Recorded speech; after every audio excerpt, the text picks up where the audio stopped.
Good morning, good afternoon, and good evening, everyone, and welcome to our Winter 2026 M&A Bootcamp. My name is Colin Mahan, and I'm a Director of High Growth Impact Entrepreneurs and Head of Sponsorships at the Nasdaq Entrepreneurial Center.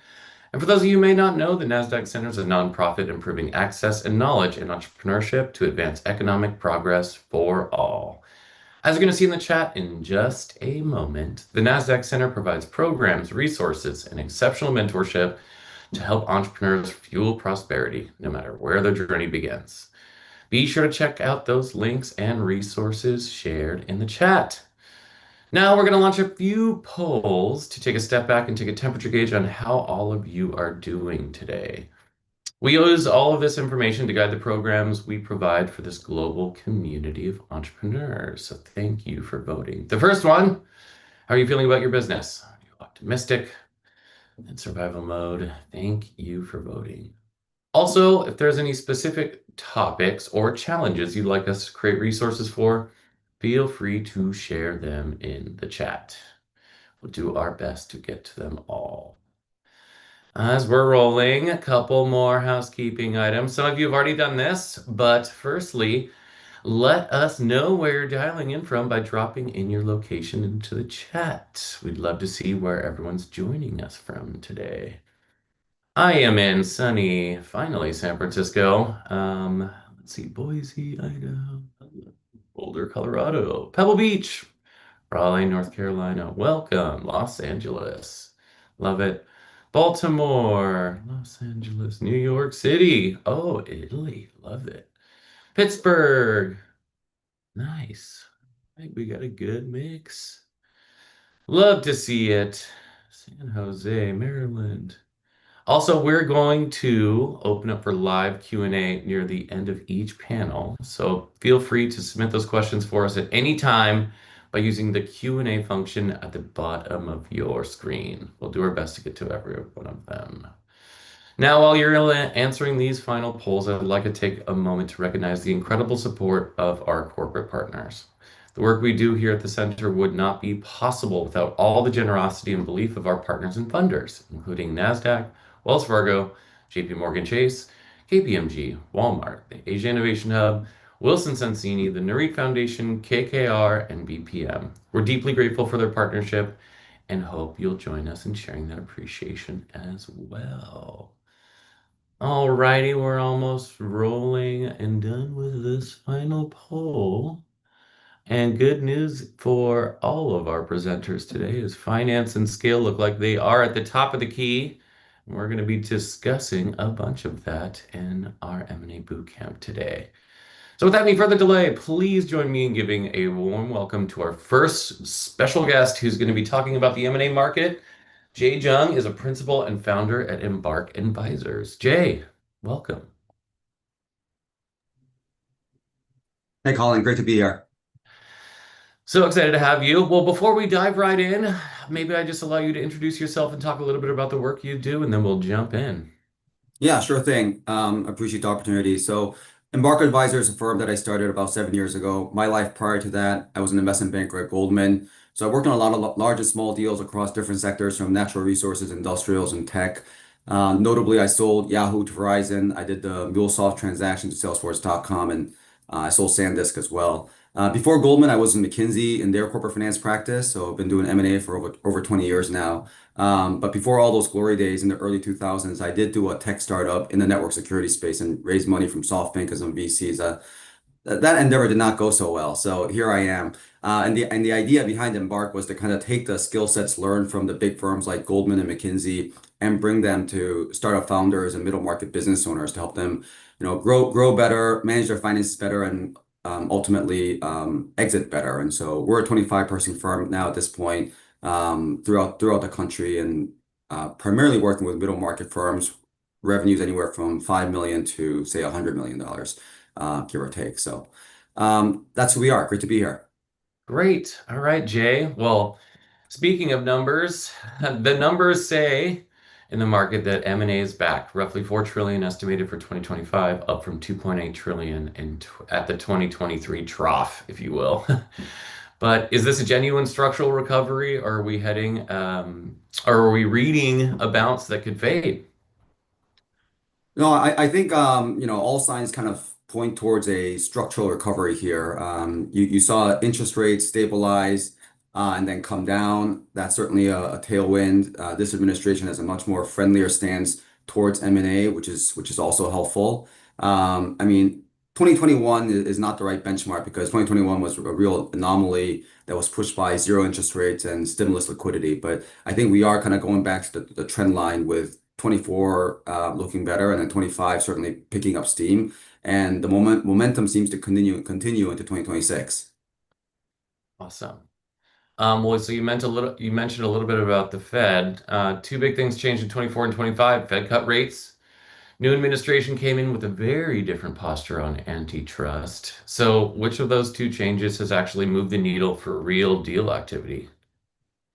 Yeah, I think the FTC and the antitrust gets more of the news headline, but I think fundamentally the interest rates have a more foundational impact on deal activity, mainly because what you see is when the Fed started to raise rates, certainly from a zero interest rate environment, that really stalled deal activity, mainly because the cost of deal making went up, and a lot of these deals are financed with debt, in particular floating rate debt. So as rates keep going up, it's very hard to underwrite transactions. You don't know how high the cost of interest might end up. So that's why you saw deals really stall in 2022 and 2023. And as I mentioned, towards the end of 23, when the Fed announced that they're done with rate hikes, that really stabilized everything. And now, as rates are coming down, that's really icing on the cake, and it makes it much more easier for buyers to underwrite deals, and also recognize there is a little bit of upside as rates come down. So I think that's really been the big push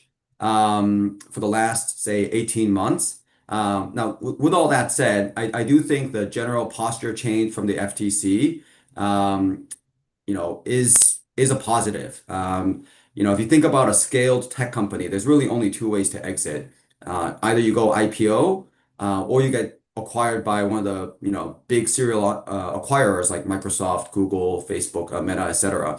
And in the last 2 years, the IPO market was shut, and there was a lack of confidence in these big tech companies and their ability to consummate deals because the FTC was publicly challenging them in a very aggressive stance. So I think the two factors are both headed in the positive direction. But I will say, to answer your question, interest rates are probably the more foundational piece.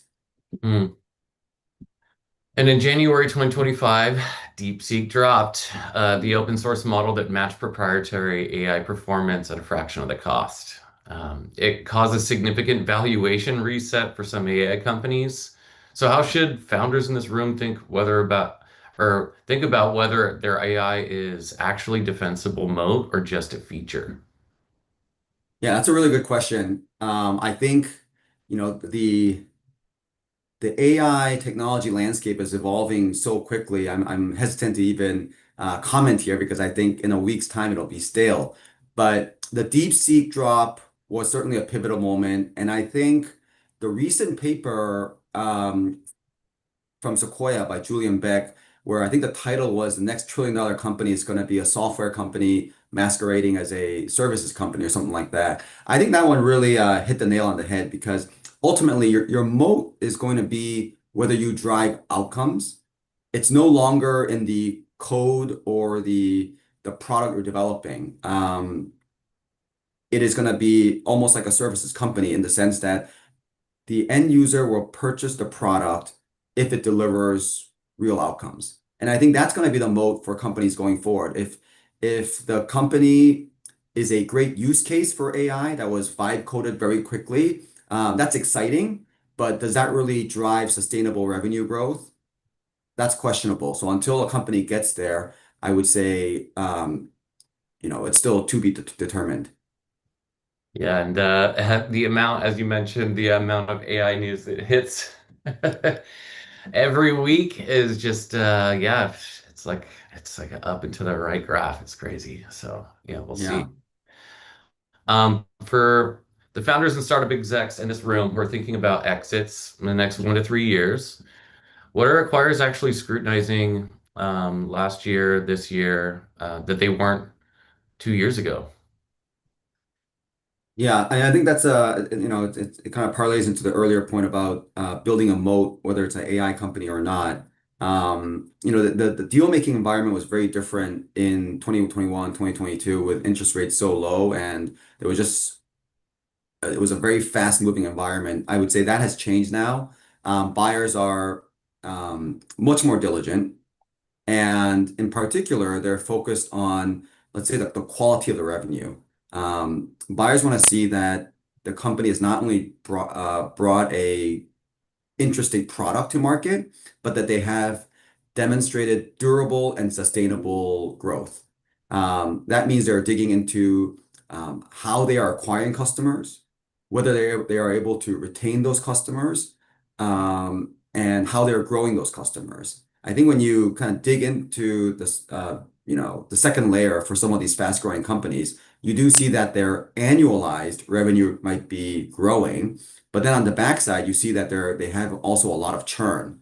And that kind of implies that it's maybe like to your earlier question, it's an interesting feature, but there's no durability in that revenue. So buyers are certainly digging into that. And so I think the go-to-market becomes a really key piece. And ultimately, they want to see a path to cash flow break even. Buyers aren't looking to buy a company and then fund that into perpetuity. Mhm. Yeah, revenue is king and queen these days. If you're running corporate development at a mid-sized company right now, let's say 500 million to 300 to 5 billion in revenue, what's the one thing you should be doing differently in this environment versus 2 years ago? So the boot camp covers both the sell and the buy side. So any advice there? Yeah. 2022, 2023, in some ways was a really good market for corp dev teams because valuations came down, and it was somewhat of a buyer's market if you could bridge the valuation gap. And I think it was a good opportunity. But as we're rolling into 2026, and as I mentioned, there's a lot of good things going for the M&A market. Volumes are picking up, with the tailwinds of interest rates as well as a better regulatory environment. So I think that kind of buyer's market sentiment is going to fade. That means corp dev teams have to be much more proactive. And so we're seeing companies that are well funded, that have the cash to do these acquisitions, take a more strategic and deliberate stance towards corporate development. What does that mean? It's essentially a long-term enterprise sales cycle, so to speak. They map out the market on where they want to go, and they're building those relationships. They're building the relationships with founders, business owners, etc. Even if the transaction is not imminent, they want to make sure they're top of mind when they do come to market, whether it's 12, 18, 36 months down the road. So in that sense, it very much is like a long-term sales cycle, building that relationship and ultimately kind of being in pole position. And what you see, especially in the middle market, is frankly, a lot of companies um, won't run a process. They feel like once they hit their target number, they're ready to transact. So in those cases, that kind of relationship and emotional rapport becomes even more valuable. And we see that companies that have already been investing in this kind of M&A go-to-market motion and building those relationships, they're coming out on top. They're able to continue to execute on acquisitions at increasing velocity. So I think that's going to be the key path going forward for a lot of these corporate development teams as they mature into the new environment. Love it. So we're painting a pretty constructive picture here, Jay. Rates down, antitrust lighter, AI driving demand, PE re-engaging. What's one tail risk you'd flag that would flip this environment? The thing that isn't getting enough attention, if you will. Well, um, I think with this morning's news, my thoughts might already start to become stale here. But as I mentioned, the foundational shift here was that interest rates have been coming down. But if you read into the Fed's commentary, they did say that if they see inflation going up, and in particular, they noted energy prices. they kind of reserve the right to change course. And now with all the geopolitical risk happening in the Middle East and crude prices shooting at up to over, I think it was $113 per barrel this morning, I do think that could kind of percolate through the economy and start hitting energy prices. And then we'll see how the Fed feels about that because I mean they look at the whole basket of inflation, but energy prices is certainly one aspect of it. So I think down the road, if this kind of environment, this interest rate environment shifts and creates more uncertainty, in addition to this, the uncertainty around politics, but also uncertainty on the economy, I think that also kind of could stifle deal activity down the road. Yeah. Um, all right, we're almost time, and if you've got a question for Jay, we can field them. But before we do that, for a founder in this room, Jay, who's 18 months from wanting to run a process, what's the single best use of their time between now and then? Yeah, I recently gave a presentation where, I thought about what is the, highest ROI move you can do in terms of preparing for a transaction. And I told people they should do a quality of earnings. A quality of earnings essentially looks back at the company's 3 years worth of financials and then, normalizes everything, adds back non-recurring, non-core operation expenses, et cetera, to kind of paint a true picture around what the adjusted EBITDA is. And unless you're a fast-growing, maybe like cash flow negative tech startup, a lot of companies do ultimately trade on EBITDA. And what we find is, unless you do a quality of earnings, you don't really know what your fully loaded adjusted EBITDA is. And even if you find $10,000 worth of additional adjustments at a modest 8 times multiple, you're already 2xing or 2.5xing your return on the Q of E. In most cases, frankly, we see hundreds of thousands, sometimes millions in adjustments that were missed because, some of these companies have been operating for 10, 20 years and things pile up that people don't notice. And that's just low-hanging fruit for the buyer. So if someone is looking at, say, like an 18-month horizon, I think doing a quality of earnings as an initial assessment to see where they stand, and it also gives them a picture on where they can improve with the highest ROI as they invest in the next 12 to 18 months to get ready to go to market. Ah, that's great advice. Okay, so there's a question here. The cost of planning is greater and the cost of experimenting than the cost of experimenting. Do you agree that this is a great impetus to give teams good criteria, but let 1,000 flowers bloom? It, that's a very metaphoric question. Is I that know. related to As I was M&A reading it, I planning? go, yeah. M&A planning, or is this AI experimentation? Maybe there can be maybe clarification there. Yeah. I do think in general, though, Frank, being an entrepreneur myself, and working with a lot of companies that are moving quickly, um, I think failing fast is still a good mantra. You kind of have to experiment to see what works, what doesn't work, whether you're doing acquisitions, you're investing in technology. But I think it's important to kind of not fall into some cost fallacy, set up a budget, set up targets, and then fail fast. I mean, we always fail, and then we always find the ones that work, and we accentuate the impact of those. So that's kind of my general take on that, whether you're doing M&A um, or other strategic moves. Awesome. And yeah, they just added flavors. Real question is about just that, failing fast. So you nailed it. Great minds think alike, right? Yep, perfect. Well, Jay, let's see. There's another question that came in here. Um, if acquirers are increasingly look or are looking increasingly for signs of durable and sustainable growth, what are some things or signals metrics they are looking to see? Oh, that's you're referencing this question from John, right?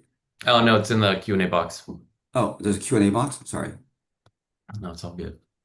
Sorry, can you repeat the question then? I don't see that If one. acquirers are looking increasingly for signs of durable and sustainable growth, like an example is increasing revenue, yet also not churn issues, what are some other things, signals, metrics that they are looking to see? Yeah, so I think that's really where kind of like a CFO and financial planning and analysis comes into play. A lot of times when we're on the buy side, we send our information request list. For example, one of the first questions is show us your historical financials, and then people will just go in, pull the numbers from QuickBooks or NetSuite, and then send over the raw financials.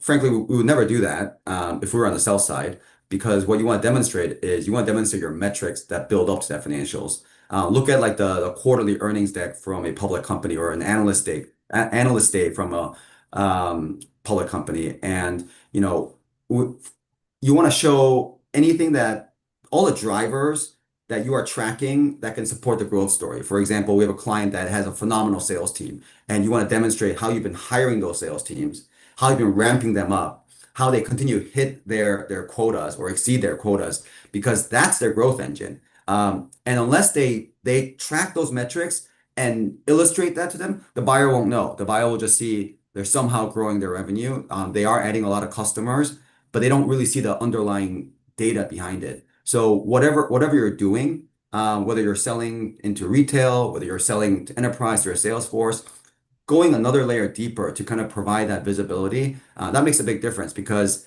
it gives the buyer confidence to underwrite the growth going forward. And when you can underwrite the growth, that's how you get a higher multiple. So, well, we are at time, Jay. So if you didn't get your question answered, feel free to reach out to Jay on LinkedIn. I'm sure he's more than happy to connect with folks. But yeah, Jay, really appreciate you joining us, sharing some of your insights on the M&A market, and for joining us today. Yeah, it's great to be here. Thank you, Colin. All right. Well, thank you again, Jay. And for our attendees, please join me in welcoming our next panel to discuss M&A strategy for early to mid-stage founders. So we've got our moderator, Donna Pawar, who's our advisory board member here at the Nasdaq Entrepreneurial Center. We've got Ross Tanaka, who's a partner at Wilson Sonsini. And we have Tucker Sarenbetz, who's a managing director at TMT Strategy at KPMG. Welcome, Donna. Hi, Ross. Hi, Tucker. Hey everyone. Hey everyone. Howdy. Looking forward to this. Donna, over to you. Thank you, Colin. I'm so excited. Hello, everyone. I'm Dana Pawar. I'm going to be your moderator today. As Colin said, I'm on the advisory board of the Nasdaq Entrepreneurial Center and really thrilled for this panel. As Jay said, which we just heard, 2026 is going to be a banner year for M&A, given all the tailwinds we just heard about. And while M&A is a super hot area right now, especially with AI, it can still feel overwhelming or like a distant topic, especially when you're building like heads down. But the founders who navigate it well are almost always the ones who started thinking about it very early. And that's exactly what we're here to talk about. And which is why I'm even more excited to welcome our fantastic panelists who are with me today, who actually live in the middle of these deals, both on the legal side as well as the strategic side, bringing a real hands-on perspective. So please join me in welcoming Tucker Sarenbetz as well as Ross Tanaka. And before we dive into the discussions, Tucker and Ross, I would love for you to just really quickly introduce yourselves, starting with Tucker. Absolutely. So, hi, I'm Tucker. I work for KPMG, which you may know is a 200,000 plus person tax accounting and advisory firm. And deal advisory and strategy is, a big part of what we do. I'm San Francisco based, and my clients tend to be software companies, mostly strategic acquirers. Although I do some sell side work as well. Awesome. And hey everyone, I'm Ross Tanaka. I'm a partner at Wilson Sonsini in the M&A group.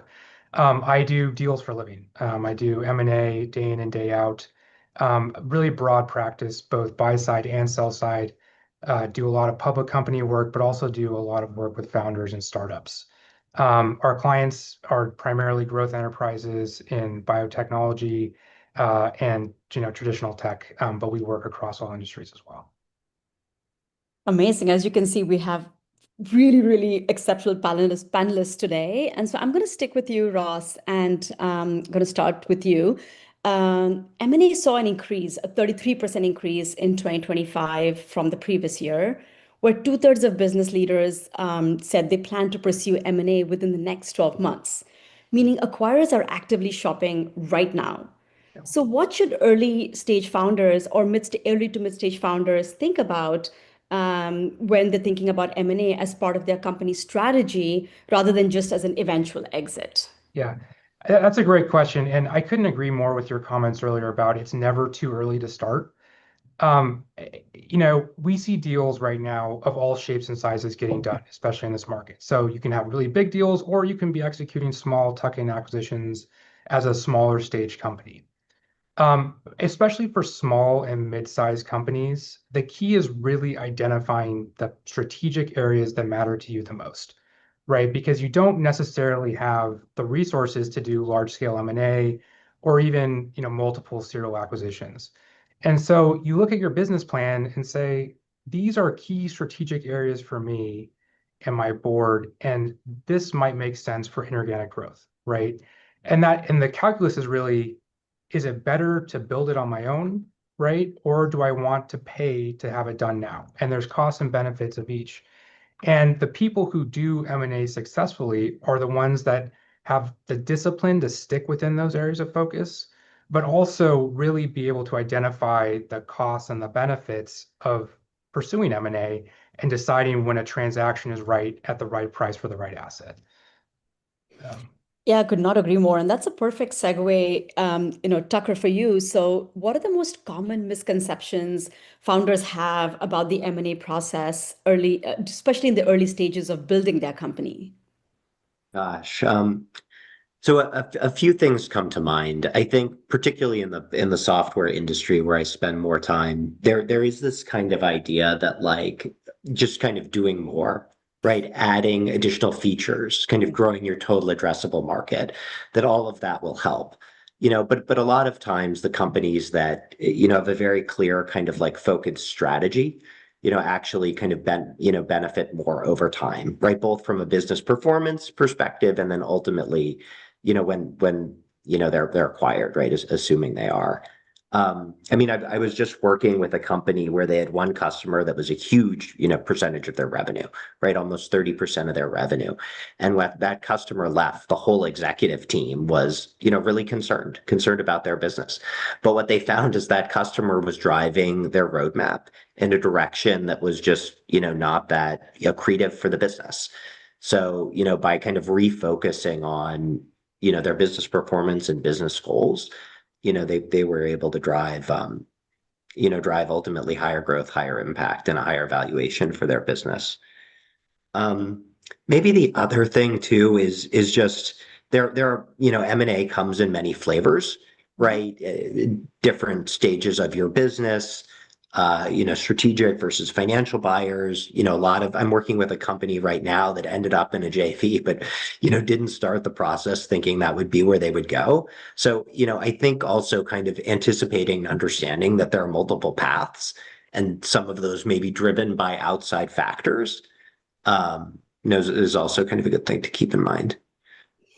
I could not agree more. And that actually was going to be my next question for Ross. So that dovetails again perfectly. So Ross, again, from your perspective, working with both companies and investors, what signals should a startup look for that may be attractive to potential acquirers? Yeah, it's all about timing and being able. So ultimately, it's very similar to maybe how you would position yourself when you think about a financing round. And you're telling a story about your company. You're saying, this is my team. And the team matters a great deal because ultimately that's what buyers are investing in, is the team. But it's also the story about your technology, about your product, and where you think it will go. And buyers aren't necessarily buying you for what you are today, but what you could be. And so having that story and the inflection point in your business where they are going to give you the most value for what you are is important, and timing that. So an obvious example was like, in the biotechnology industry. If you are an early stage biotech and you have a pivotal, phase 1 data coming out, and it's really positive, that is a good time to think about M&A, right? Because people are going to say, wow, you had great data. I'm really interested, right? It may be if you are a software company that has revenue It's when do I have customers? When is my cost model starting to come down? When do I have momentum in the business where people are going to say, this is now an attractive asset? And so it's really looking at your plan and what you forecast for the business and trying to figure out when an inflection point will come where you can really build on the story that you're telling. Yeah, and I think the one more thing I would add to that is also a strategic investment, right? Sometimes you get a strategic investment and it could just be from your customer. And I think that's a really strong signal as well that a lot of people ignore. A lot of times, early startups think, oh, they're just going to steal my idea or they're going to get into my data room and take everything. And actually, it's the opposite. So I think it's good to just start thinking about this early on. I think that's the theme of today. So Tucker, we heard Jay talk a lot about 21, 22 and how M&A has changed over the years. So how have the market conditions over the last 2 years changed the types of startups that strategic buyers are looking to acquire, especially in the age of AI? And of course, we'll talk more about AI down the road as well. Yeah. So if we look at the last 2 years, or maybe the last one, gosh, 2 years even feels like kind of like ancient history. Our research also shows, definite appetite, for, buyers to do more M&A, right? More than kind of 2x the buyers are kind of like actively looking than were, in 2004, right? So 2 years ago. So there are a lot more opportunities out there. Um, if I had to kind of like synthesize it to one theme, I think what I would say is, we used to see more interest in buying kind of market access or customers generally. And thematically, now we're seeing a little bit more wanting to buy, technology and talent, right? And I think that's driven, very recently by the SaaS valuations, right? At least in the technology industry. Um, and also just an understanding that, the barriers to entry, for new markets, for new capabilities, for a lot of business, may not have been as high as people thought, right? Given the advent of AI. Um, yeah.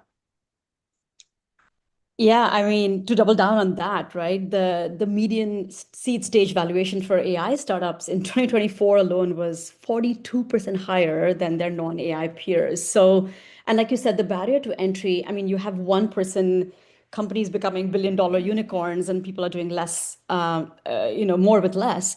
And so really the question is for both of you, how is the current wave of AI innovation affecting startup valuations and acquisition interest? Tucker, we can start with you. Gosh, well, I can speak general. Ross probably has more, cause kind of startup valuation experience, but not my idea. And I know so I don't claim ownership, but I like the mental model that you've got kind of like three kind of categories of companies here, right? The ones that are more AI native, proprietary models, really unique talent, that are just seeing kind of exceptional valuations.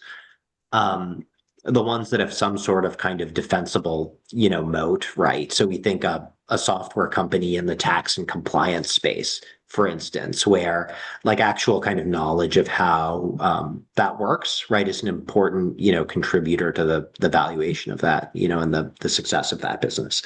And then you have a set of companies where uh, just the speed and pace, right, with which people can kind of develop new, businesses, is kind of eroding their defensibility and moat, right? And those are the companies where, you see the least kind of expansion and actually some kind of compression, right, in the valuations.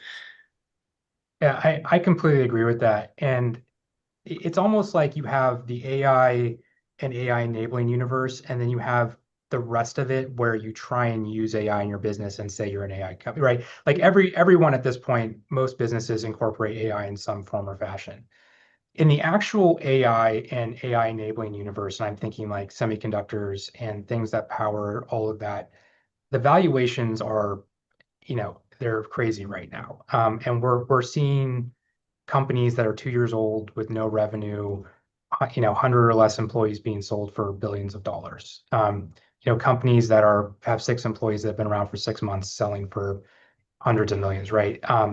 And the valuation doesn't necessarily seem to be tied to anything. I have seen people try and get really scientific with how you might value a really early stage startup that's in the AI space. Like, I'm going to assign X million dollars per engineer or something like that.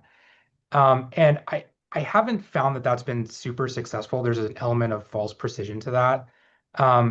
So it's usually people are looking at the quality of the asset, the idea, and the team. These are basically acqui-hires, and we can talk more about the acqui-hire structure that has really taken a huge forefront in the AI technology, M&A sphere. But it really is like, you start with your last round of financing, if you've even done a round of financing, right? And you think about here's what people are commanding in the market that are similar, and the valuations go up 10x from where they were. For everyone else, right? And I'm, for example, like a SaaS company right now, and SaaS valuations are certainly not, it's not a great environment for that, obviously. But for everyone else that uses AI and enables AI through their product, it's really about the story that you can tell, and about how AI, whether or not you're an AI company. And a lot of the commentary that we see in the market from analysts and others is really about the story that you can tell about your durability in the AI world, and about how you can use AI to actually accelerate your business, reduce costs, et cetera. So it's about that story. It's about convincing people. And if you're able to do that, the multiples at which you're able to sell are a lot higher, because you're just in a different tier of company than if you were, if you're not. It's just a lower premium. I could not agree more. I mean, again, AI has changed the game so much, right? The barrier to entry is low. Pretty much anybody feels like they can do anything today. And it is, people are proving that they can. And so really, how do you sift between all the noise of AI versus like true AI versus the fluff? So I'm just going to sort of continue that train of thought. And Ross, again, this is for you. In today's market, given all the different types of acquisitions that we are seeing today, what deal structures are becoming more common, especially for earlier stage companies? Yeah. So I think we've talked a lot, and Tucker talked a lot about the role of talent, right? And how, especially in today's market, people are buying talent, and especially in the AI space. So we are seeing a lot of acqui-hires right now, as opposed to traditional acquisitions. The benefit of an acqui-hire structure is there are ways to structure it to avoid an HSR filing. So for folks that don't know, in deals of a certain magnitude, you have to file what's called an HSR filing with the antitrust agencies. And when you do that, they can decide to review your transaction, which could lead to an extended investigation that can last, up to a year, and ultimately potentially a challenge. And even though it is a much more friendly environment, the FTC and the DOJ are always looking at these new technologies, and there's always a suspicion of, things in the technology space, especially large companies, right? The Microsofts, the OpenAIs, the Anthropics, all of that. And so being able to not have that process is really beneficial, both from a cost perspective, but also from a deal certainty perspective. And so without getting into like all of the technicalities, just buying people, right? And not buying necessarily all of the assets of the business. There is some law to support you saying they're not buying control of the business. They're not buying a business. They're just hiring some people. You don't actually need to file HSR. And so you don't have to go through all that process and risk the deal. And that is something that people have really jumped onto in the last 6 months. And we've seen a lot of really, really big transactions that have just been basically acqui-hires, right? It used to be, acqui-hires were like the $5 million deals, and now we're seeing $1 billion plus acqui-hires. I will say that the agencies have caught wind of this, and they have said, I'm going to take a closer look at this. So there will be more scrutiny on this structure going forward. It is something that needs to really be thought through, rather than just being a plug and play like it was before. But there are avenues for at least a conversation about how to structure things. That was super, super helpful. I'm going to switch gears a little bit because I do want us to spend some time on talking about processes, as that's pretty much the recurring theme that we normally have when we do these sessions. So I'm going to switch a little bit to talking about due diligence. And really, according to the Harvard Business Review, 90% of acquisitions fail primarily due to where due diligence is a leading cause. So, Tucker, from a financial and operational standpoint, what are the common due diligence mistakes or issues that arise when early stage companies begin the acquisition conversations?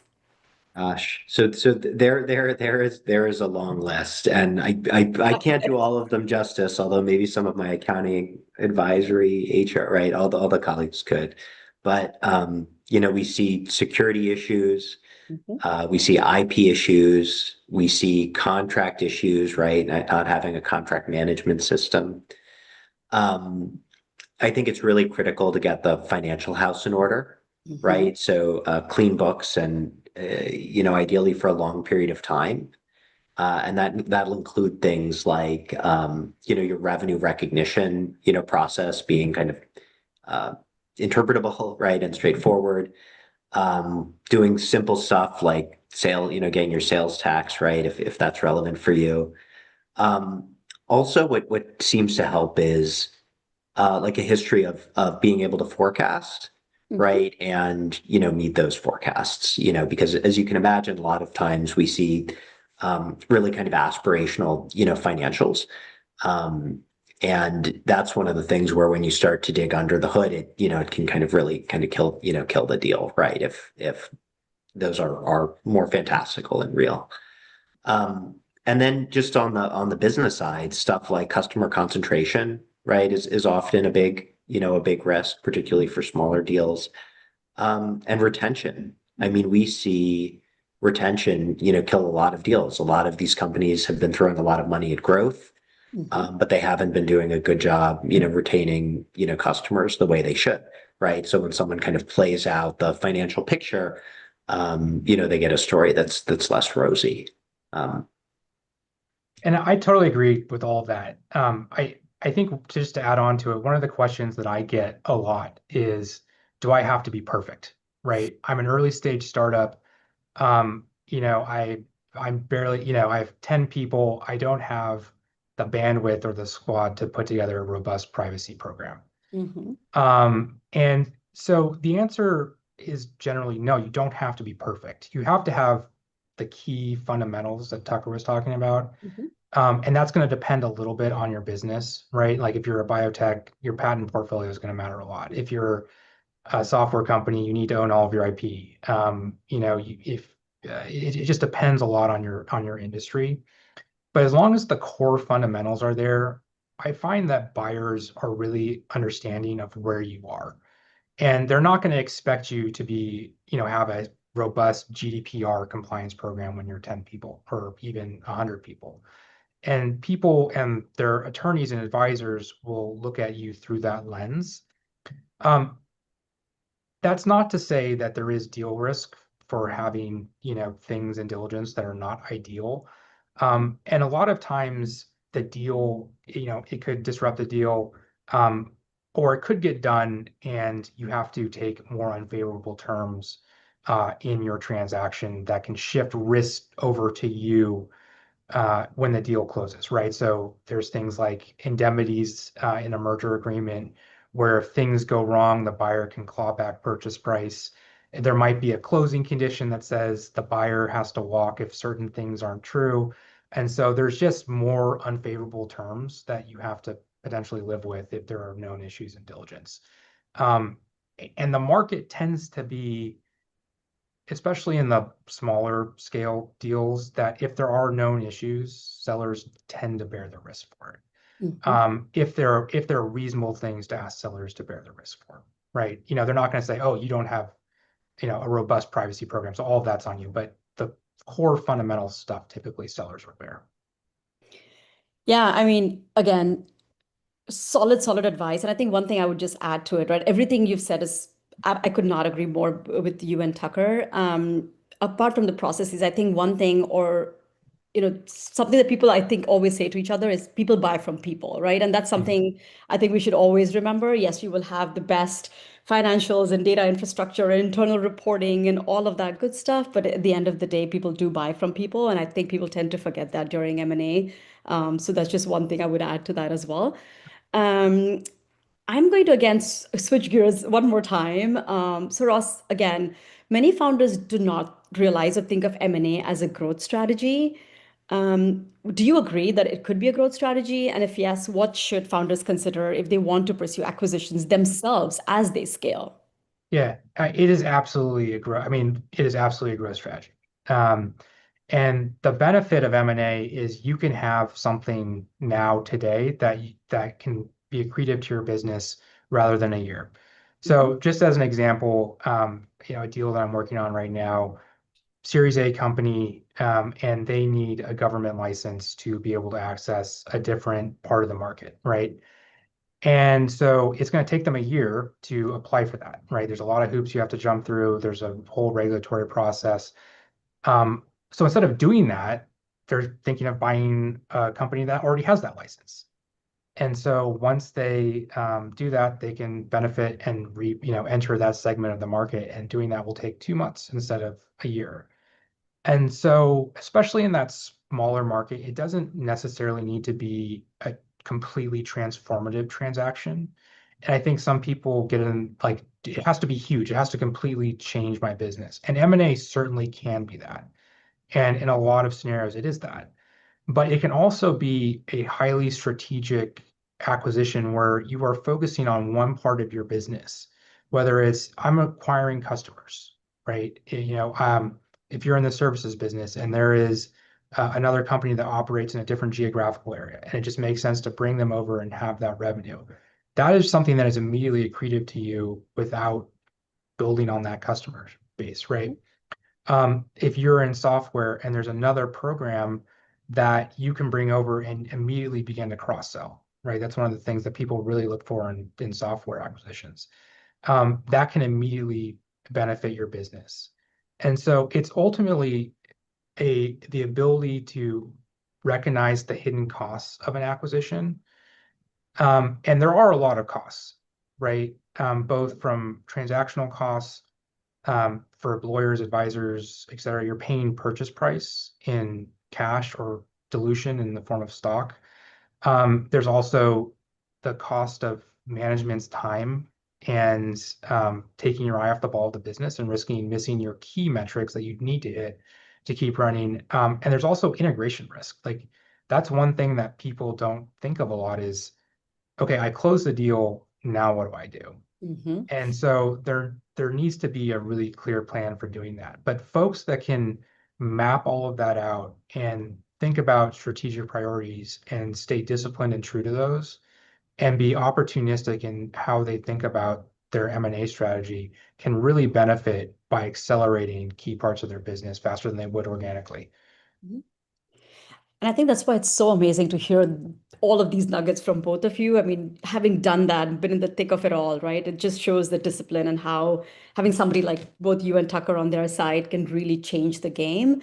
I'm just going to pause for a second and just let everybody know that, we do have a live Q&A right after this. So please do submit your questions. I see quite a few questions already.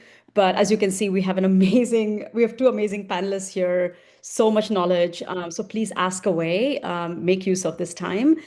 And Tucker, I'm going to ask you, again, kind of continuing with Ross's thought, how should founders think about balancing the long-term company vision with acquisition opportunities that arise earlier than expected? I mean, it's probably a good problem to have or not. Yeah, I mean, to kind of reflect, Ross's point, I think, keeping your eye on the ball, is always kind of the most critical thing. As you said, Adana, a lot of these acquisition opportunities fail, right? 90% of the M&A opportunities fail. So, if you get inbounds that are off strategy, not the right time for you, it takes a lot, right? Like a lot is involved in diligence related to those opportunities, right? It can distract you, your management team for an extended period of time. So I don't know. Having been involved in many deals, some of which have kind of gone sideways for various reasons, it has to really. I feel like it really has to feel like it's the right time, right? And a lot of ways, just kind of focusing on building your core business, building your team, is the better use of your management team's time. So you can't kind of discount, how distracting, right, M&A opportunities and the M&A process can be. Yeah, I It's, always it's say a full-time job, I was really. just gonna say the same Yeah. thing. Oh Yeah. my God, I literally Yeah. was gonna say the same words, and I keep saying it's a full-time job. So Ross, given that, it is such a heavy lift, what should founders do when they receive inbound acquisition interest, and how should they respond in those early conversations? So it's really important, just taking a step back, it's really important when doing M&A that you have everyone, all of your stakeholders aligned on process and on price. Mhm. And one of the things that I've really seen derail a sell side process is when you have various stakeholders with different objectives that aren't all aligned and they're moving in different directions. And so when you receive an inbound, it's really important. The typical response is, thank you. I'll take this to my board. Mhm. And you don't say yes, you don't jump with joy. You say, okay, thanks. I'll go talk to my board. And then you call your board, and then you have a really candid discussion in the boardroom about the offer and about the future of the company, right? It is an existential moment to sell your company. And there's many factors that go into it, from the environment to the headwinds that you might face as a founder and as a company, to the price on the table, and to other companies out there that might buy you. Mhm. And that internal price discovery early on in the process is really important because everyone is going to have their own number. And those numbers may not be the same. And it depends on your waterfall, right? Like you might have a really complicated cap structure with different levels of preferred, with debt. And so people might be lower down in the stack than other people. And so the motivations are different. To get a deal done, you need all of those people on the same page, and all of them need to say yes to the deal, right? And in most acquisitions, you're asked to have, unanimous board approval and like 90% plus stockholder approval. So recognizing those holes is really important, and getting everyone on the same page early is really important. And it's going to give you more leverage, right? When you know where the bounds of your football field are, and when you know that something is outside of the bounds, it gives you a lot of, like, the power to say no is really powerful, Mhm. right? And it's really important, and being able to determine that early is essential. So it is important. Call your board meeting, get on the same page, and then from there you can decide what are the right next steps. Am I going to go back and say, yes, your price is really high, it's a home run, I'm going to give you exclusivity, and we're going to go into a single party process. You might say, no, I'm not interested in selling. We're really excited about our future. You're not in the range, right, for us to even transact. Let's stay in touch, but now's not the right time. Or you might say, you know what, it's okay, but I'm really interested in selling right now. I think now's the right time. I'm gonna go run a process. And maybe I'll hire a banker, maybe I won't, but I'm going to go out and really test the waters and do some external price discovery. So there's a lot of different ways you can go, and it's important to align on those early.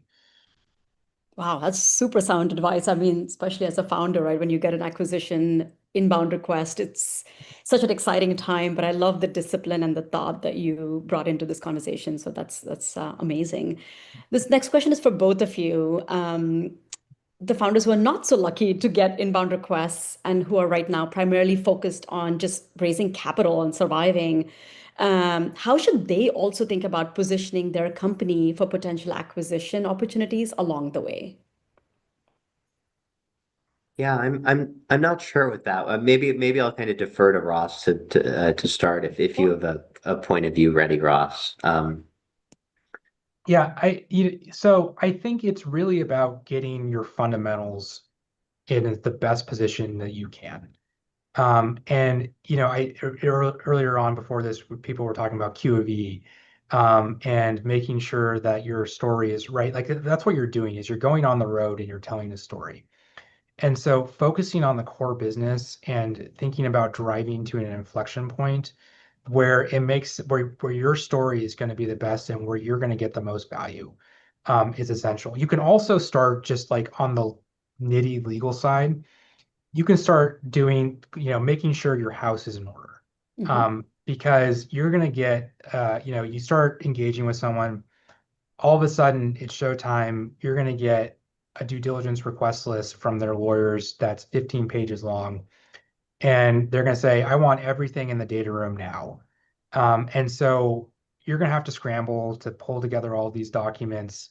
Um, and so having that organization and just like knowing where the pieces are can really, really help you. And one of the things that we do is when people are thinking about an acquisition, we just have a conversation about here's what the process will look like, and here are the things you can get ready, right? So look at your cap tables. Are all your, do you have all your board minutes signed? Is your cap table tight? Like, has everyone signed their PIAs?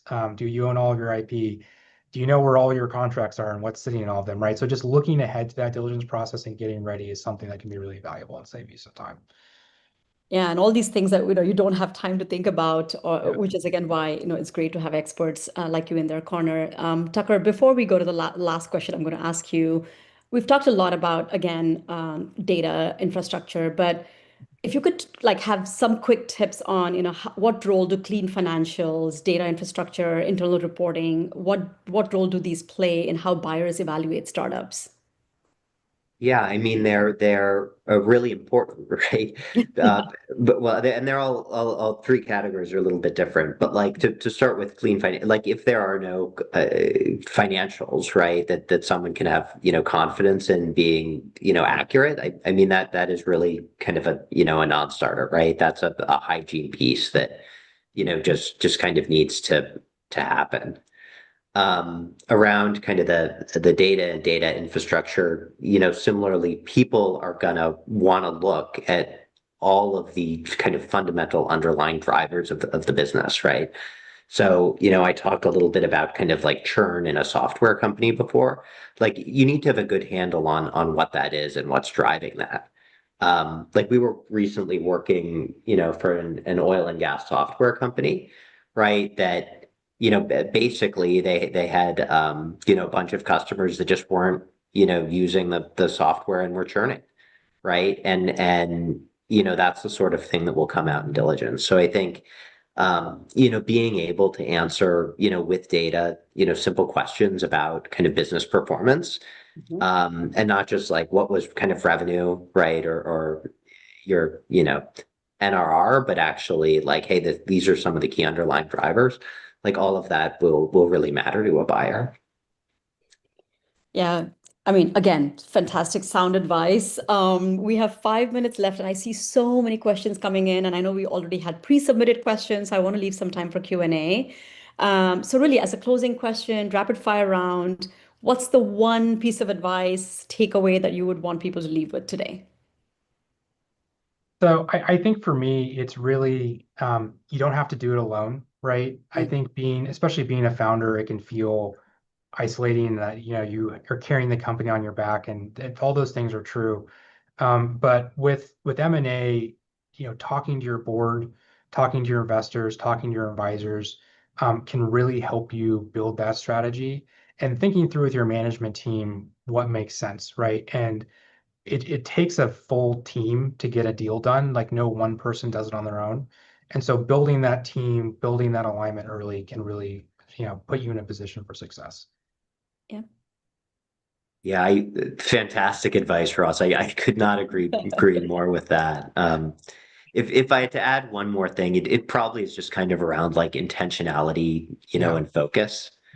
It's easy, like I think we were all saying before, to get distracted by things, right?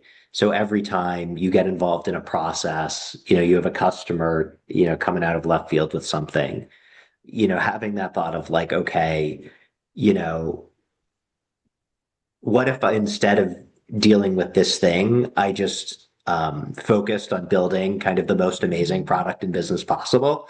Like that is kind of the bar. the initial bar, which you could use to evaluate some of those, things that are inbound.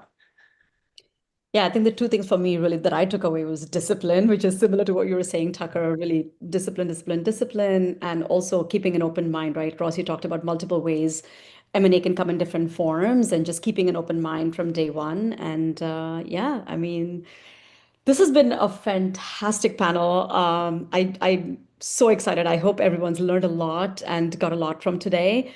Colin, I'm going to hand it over to you because I see a ton of questions in the Q&A. I love it. Well, I always learn so much. But Tucker, Ross, you nailed it. And Donna, thanks for leading such a great conversation. We got a bunch of questions in the Q&A, so I'm going to do my best to direct them to all of you. And Donna, having been through M&A yourself, you are on the hook in case you have any answers to some of these questions too. All right, well, let's start off. We're currently raising our seed round, but also feeling inbound M&A interest. How would you advise companies to balance fundraising momentum with early stage acquisition discussions? Can they be complementary? So I think they can. And a lot of, I think the momentum from having a term sheet in your pocket gives you a lot of leverage in an acquisition discussion because you're saying we're growing, right? We have all of this financing interest. Investors are sending us term sheets. We don't need to do this deal, right? And we get to do it on our terms, right? So it's all about looking at your standalone plan and your model and thinking about the risks to achieving that. And especially at the seed round, like you may feel that you have the sky's the limit, and you don't need to sell now, right? Or there's a lot of risks and uncertainties, right? And so if someone comes in with a knockout valuation, it might be, okay, I'm going to think about that because it de-risks all of the standalone plan, right? And it can provide like early liquidity, especially at the seed round, can be really favorable to your investors because they haven't suffered all of the dilution that it takes to build out the business all the way, right? Especially in really capital intensive businesses, I'm thinking like biotech, or others, right? You can have, our late stage companies that we work with are on series like F, or G or M, right? I don't know. Like they've done so much financing that, they could be $1 billion plus company, but they have $1 billion of pref. So early exits can give your investors a really big return, even if they're at a smaller valuation, but it's all about, is now the right time to sell? Hmm. Great advice. Tucker, you just came off mute. Anything to add?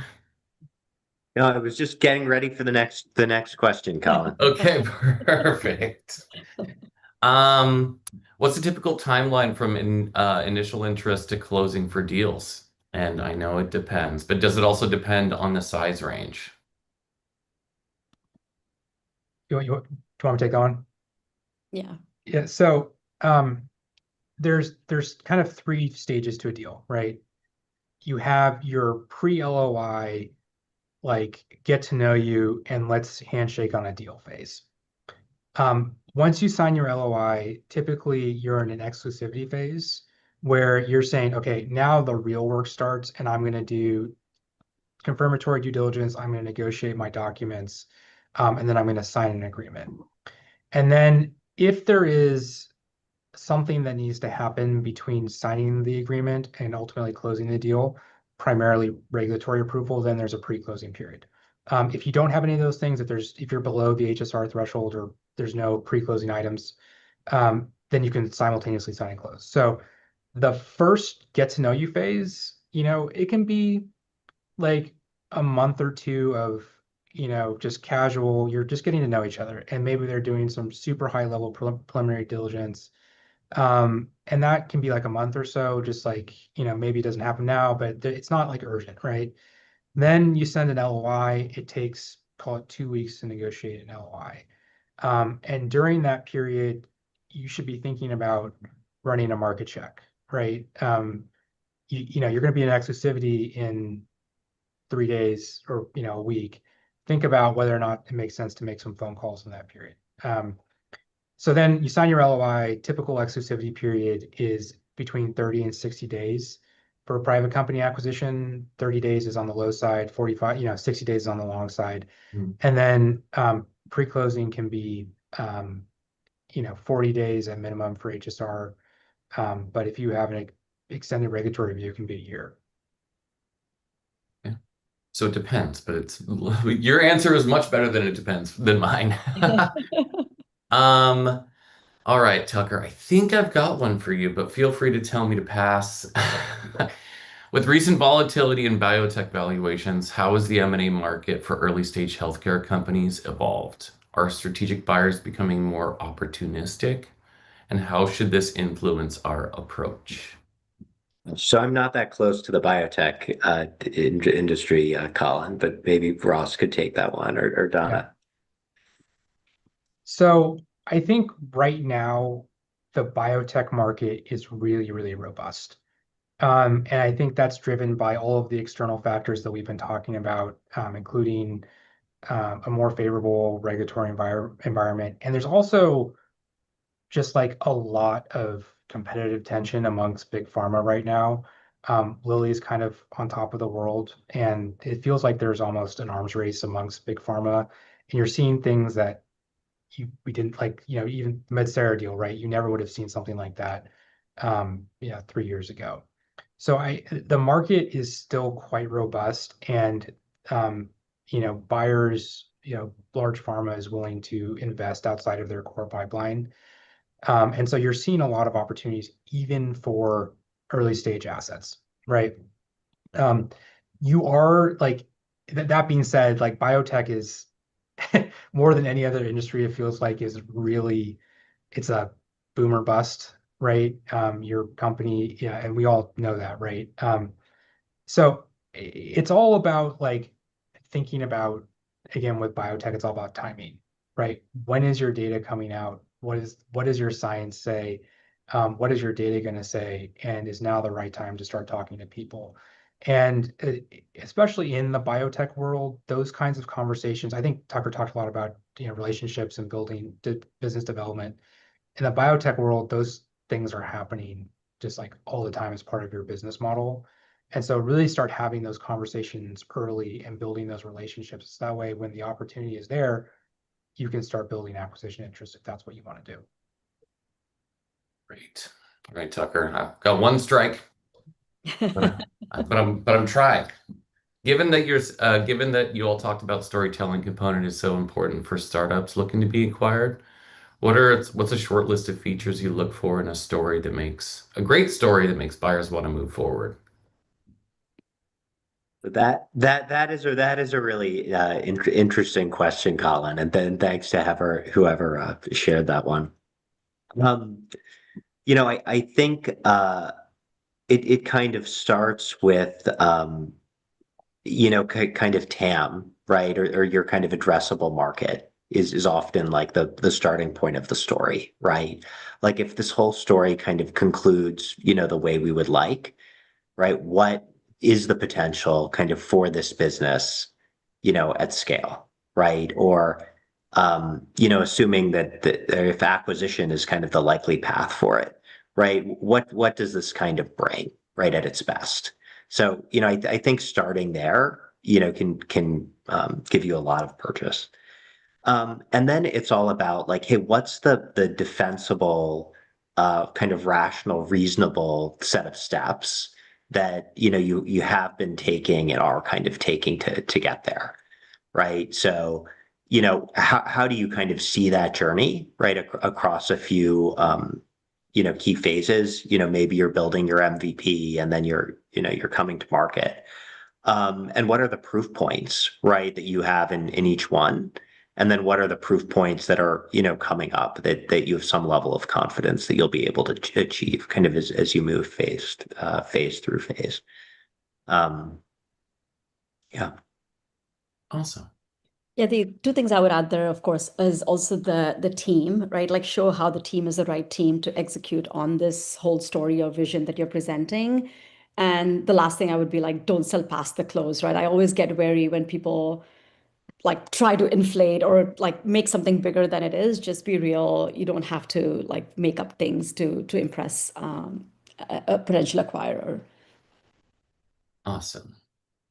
All right. I know every conversation that we're having these days includes the two letters AI, but how are buyers looking at AI native, AI agentic focused fintech and SaaS startups, given a lower perceived barrier to entry? What are the value drivers specifically? Is it sector expertise, client relationships, or something else? Yeah, I mean, I think those are absolutely like two great places to get us started, right? And there are a few levels to each of them, of course, right? So sector expertise, great. Yeah, I know the sector. I'm an ERP for, dog food companies or whatever it is. But like, hey, is there actually a asset, right, that is kind of relevant and valuable and will kind of live, can stand on its own, right?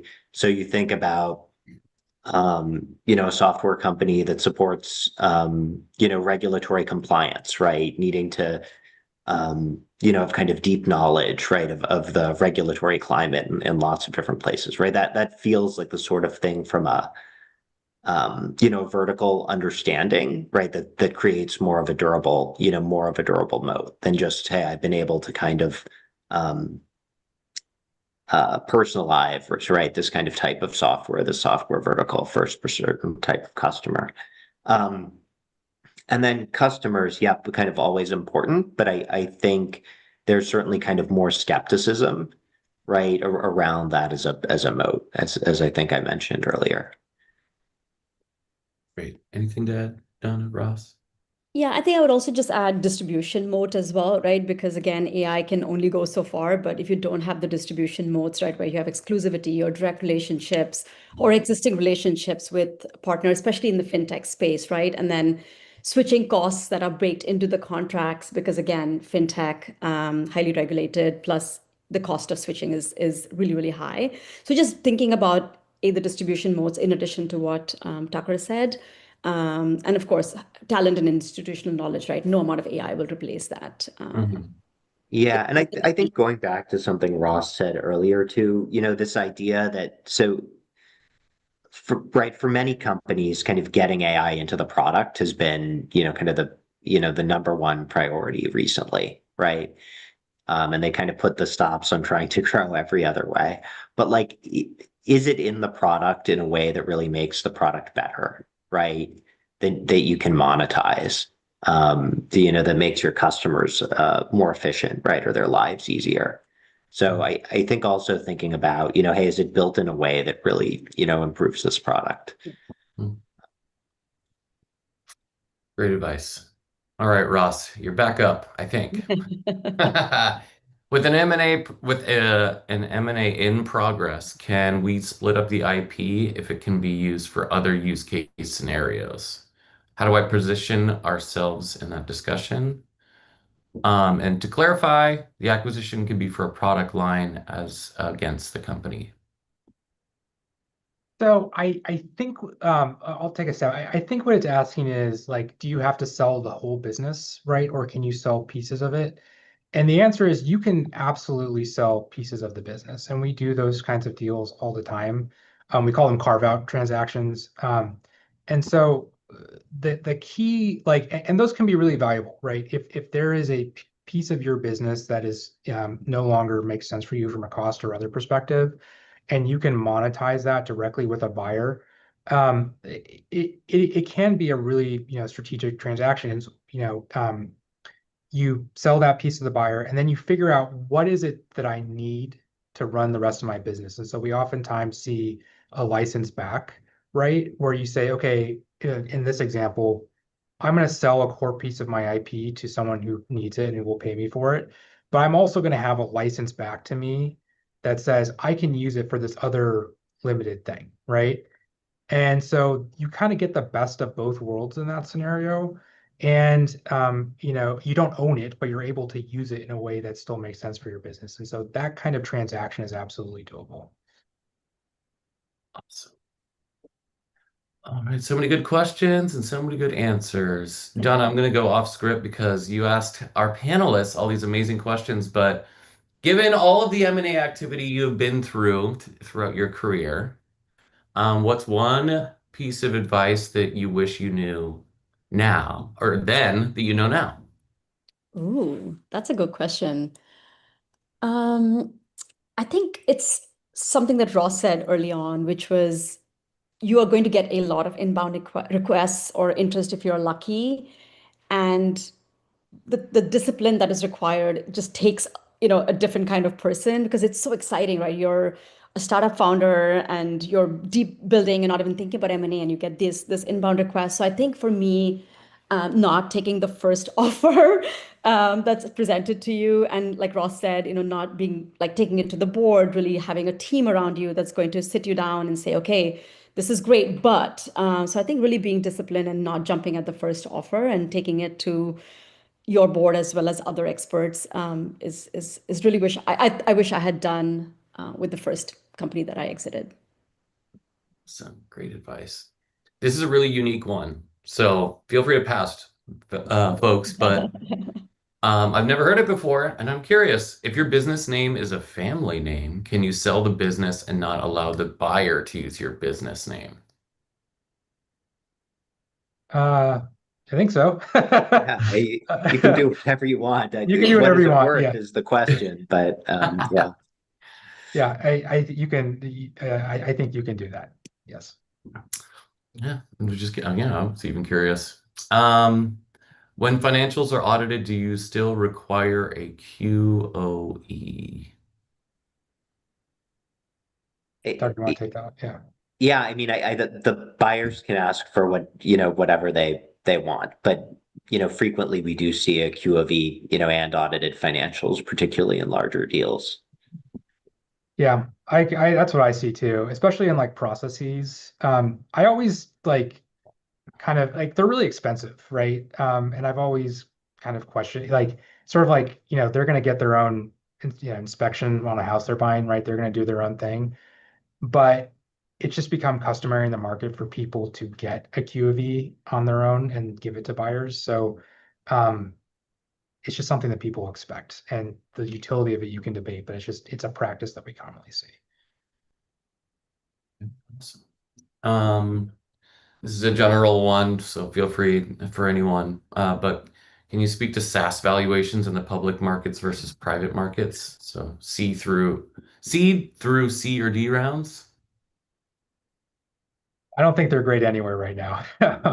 I agree. That's just the public markets bleed into the private, and especially on like the PE side, like the credit crisis has been well publicized, but especially in the middle market, like all of those deals are levered, and so it's a bad time to be selling SaaS companies, whether you're public or private. I don't know, Tucker, if you have a different view, but No, that's exactly right. Yeah, I agree too. Well, I want to end on an optimistic note. So, um, no crystal ball here. I know no one has one, but 12 to 18 months, how do you see the M&A market evolving? Donna, Ross, and then Tucker. I think AI will still reign supreme, which is not a surprise there. But I do feel like there's going to be, and I hate using this word because I've said it like 100 times, but discipline, right? I think there will be a lot of discipline. I think right now, 2026 is a banner year. There's still a lot of fluff. People still don't know what is real and what's not, especially with AI.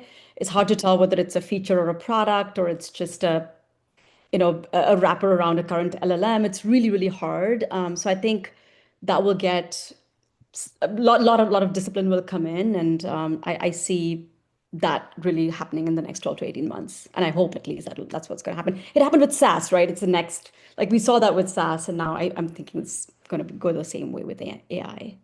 Love that discipline. Ross? completely agree. And I think the flip side, like I don't think AI is a bubble. I think that it's here to stay, but I think the valuations are a little bit untethered right now, and I completely agree they're going to come back. I also think on the flip side of that, SaaS is going to rebound, and it maybe that's just optimistic thinking, but that is also to me a bit of it's not tied to the fundamentals either. And so there will be a re-rating, but it's not going to be just the absolute punishment that it is now. I think you see a more balanced market on both sides. Yeah, I think I would agree with that, Ross. And I think there's both a lot of pent-up demand, right, to potentially drive that. Hygiene done around the AI valuations makes kind of like perfect sense. I was going to use kind of social media as my analogy, but the SaaS one works as well. And then there's cost opportunity here too, right? Also driven by AI. So, we may see, particularly in areas like SaaS, companies just more systematically, taking cost out and using that to drive, higher valuations as well. So that thematically, I think we don't see a lot of our clients having gotten there yet, right? They still tend to be focused on putting AI in, but they'll get there. Well, lovely optimistic way of ending this panel. So thank you so much, Donna, Ross, Tucker, for joining us, sharing some of your insights, and of course, just for the time today. I really appreciate it. Thank you. Thank you. Thank you for having us. All right, for our attendees, we still have one more panel to go, but we have a promised break. So we're going to have a 5-minute break, and then we will come back on for our next panel on growth through acquisition, buy-side overview, and insights. We'll see you in a moment. Go get a refill on your coffee.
All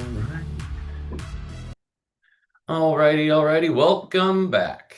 So, our next panel is going to be covering growth through acquisition, buy-side overview and insights. Joining me is Remy Kornblit and John Milner. Remy is a partner at Wilson Sonsini, and John Milner is a partner deal advisory and strategy at KPMG. Gentlemen, welcome. Thank you. Thanks for having us. Here. Our moderator, Roberta, had a scheduling conflict at the last minute, so you will be joined by me as your trusted moderator. So instead of me butchering your introductions anymore, can I invite you both to talk a little bit about the work that you do? Remy and then John. Sure. Hi. My name is Remy Kornblit. I'm a partner at Wilson Sonsini. I sit in the Seattle office. My practice focuses on M&A, both buy and sell side transactions for public and private companies, primarily in the tech and life sciences industry. So thank you, Remy. Fantastic. John Milner, I'm a partner with KPMG's deal advisory practice. And so I help take clients, be them buyers or sellers, likewise, through the diligence, everything up to signing, getting to a closed deal, and then value creation post-deal. Most of my work happens within the technology space, and that happens to be across supporting very large corporate acquirers through private equity, including a lot of growth equity investors. So it's really seeing the gamut in terms of size and across technology. Great to be here today. Awesome. Well, so glad to have you both. And based on those introductions, I think we have the right panelists for this discussion. So John, just to kick us off, many founders think of M&A primarily as an exit strategy, but when does it start to make sense for a growing company to start thinking about acquisitions as a tool for growth rather than a financial outcome? Yeah, I mean, look, it's fantastic to get the financial outcome as an exit, as a founder, or as an employee in an early stage business. But likewise, it can be a tool to enable growth. And really, I think it comes back to what is the strategy that your business has, and what does it need in order to obtain that strategy? So oftentimes in this stage of business, what we're seeing executives think about is really a buy versus build decision. How long is it going to take me to get into this market if I want to do it myself? Are there teams and technologies that I can go out and buy that help drive that growth? Rarely in this stage are a lot of businesses thinking about transformational M&A. So how do I go double the size of my company? It's oftentimes about how do I go augment and get to market faster and fulfill that strategic gap that I have in very tactical ways.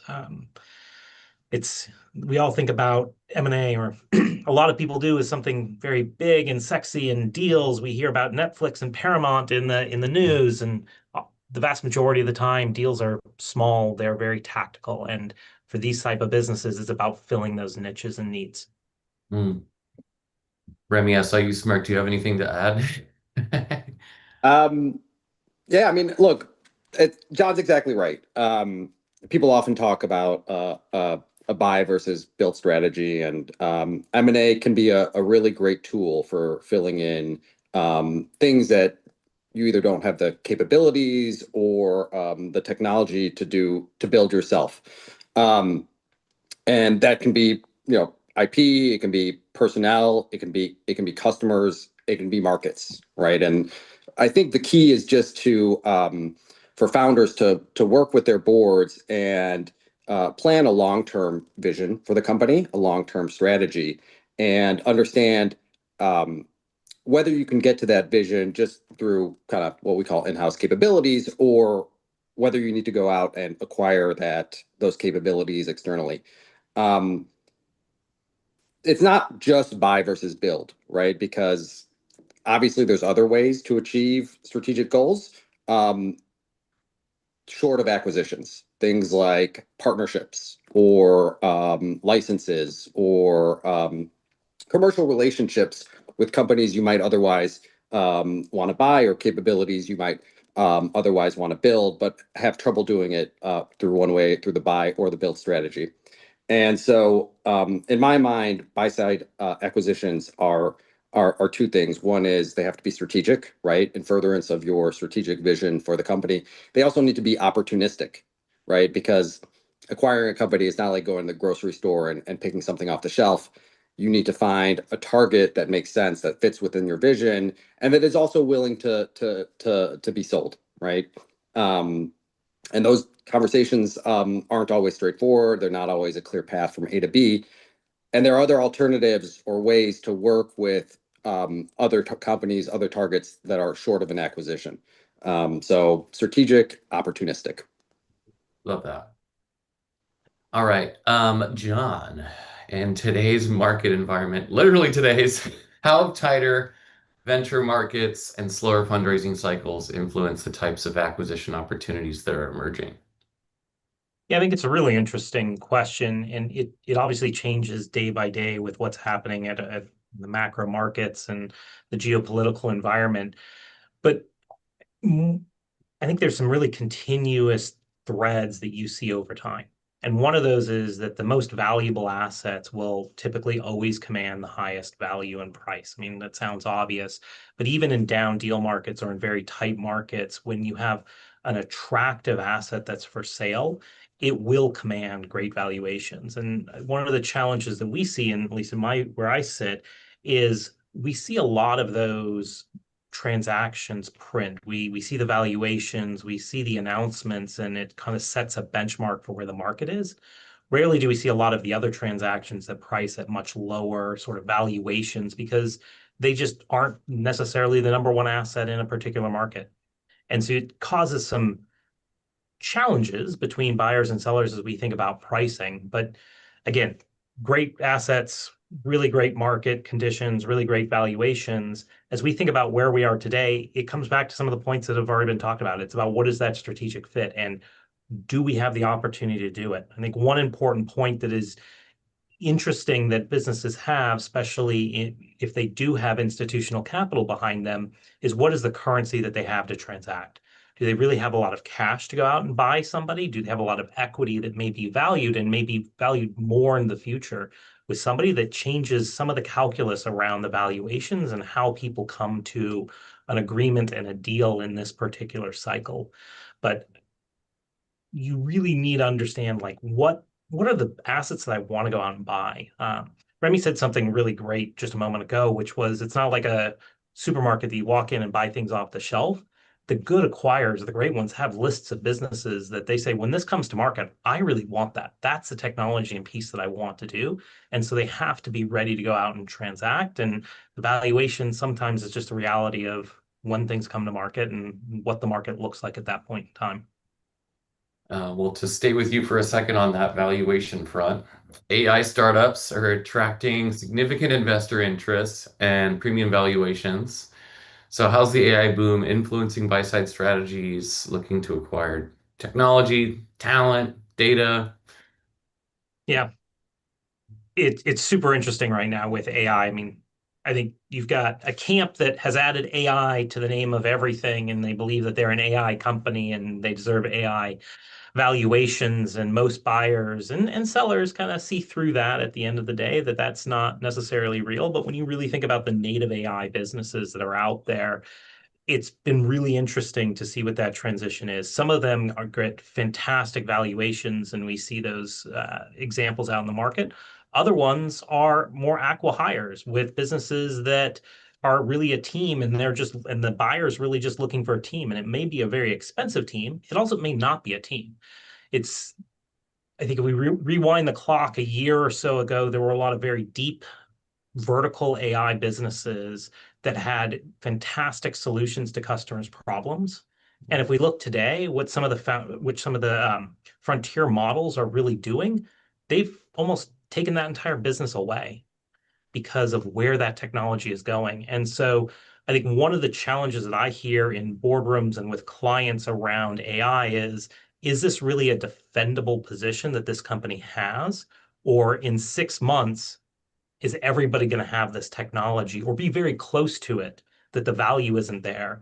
And so early on, we had a bunch of people just trying to buy everything in AI because it was a shiny new object. I think today we're getting a lot more rational actors thinking about, Is this real? Is this defensible? How does this fit into my strategy?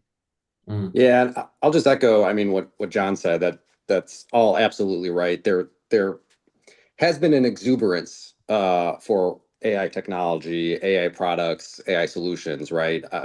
I'm sure everybody can appreciate that a year ago, everybody was trying to build AI into their product model or their business model, really, as a way to kind of keep up or get investor or acquisition interest. And we've seen what kind of the AI exuberance has done to SaaS and software company valuations. My own personal view is that their software companies have probably been a little oversold now, and it may be an opportunistic time for buyers to come in and add capabilities in the SaaS or software space at some more attractive valuations than historically. Conversely, as John mentioned, there's a little bit of rationality entering the AI market, especially when companies are able to integrate things like Claude, right, into their existing business models. That's a very valuable feature that is now available generally, not just to specific AI companies. So, we'll probably see some corrections, both from software companies being undervalued and AI companies being overvalued. And that just creates opportunity and difficulties for the M&A market. And Remy, to stay with you for a second there, beyond the technology itself, what are founders evaluating, or what are, buyers evaluating beyond the tech when assessing potential targets? I think it's a couple key things, right? First and foremost, it's the talent, the personnel, right? Because AI is very nascent. People are still trying to figure out, well, what can we do with it? How can we monetize it? But one thing's for sure is that there's kind of a small or a restricted pool of AI talent that really understands and is able to build those features, right? And that's what we saw with Facebook and Scale AI and things like that. Huge acqui-hire type transactions. So historically, acqui-hires have been kind of small or for distressed companies.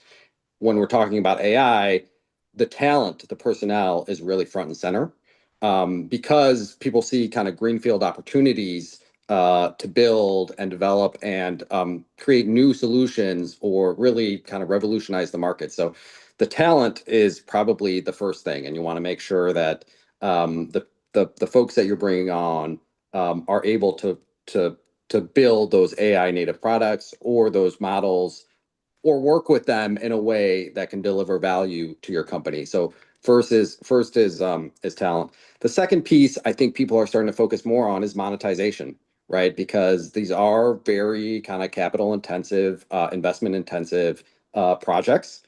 And investors, I think, are looking for a path to monetization and eventually profitability. This idea that you can, just keep investing billions of dollars into AI models without a clear path to getting revenue, right? If not even profit, I think is what's driven a lot of maybe the concern over current AI valuations. And so when you're looking at acquiring or building models, I think people need to be focused on how this improves the product and also how does this drive profitability in the long run. In the business. Business. John, you were talking a little bit about this earlier, but I wanted to dive into it. So many buyers assume acquisitions have to be large, complex transactions. You mentioned the Paramount Netflix deal. Can you share examples of smaller strategic acquisitions that can help companies accelerate growth, expand into new markets, add product capabilities? Small acquisitions do all of that, all of the above and more. And if you look at the market in totality, the mega deals that get the headlines in the Wall Street Journal and the like are very few and far between.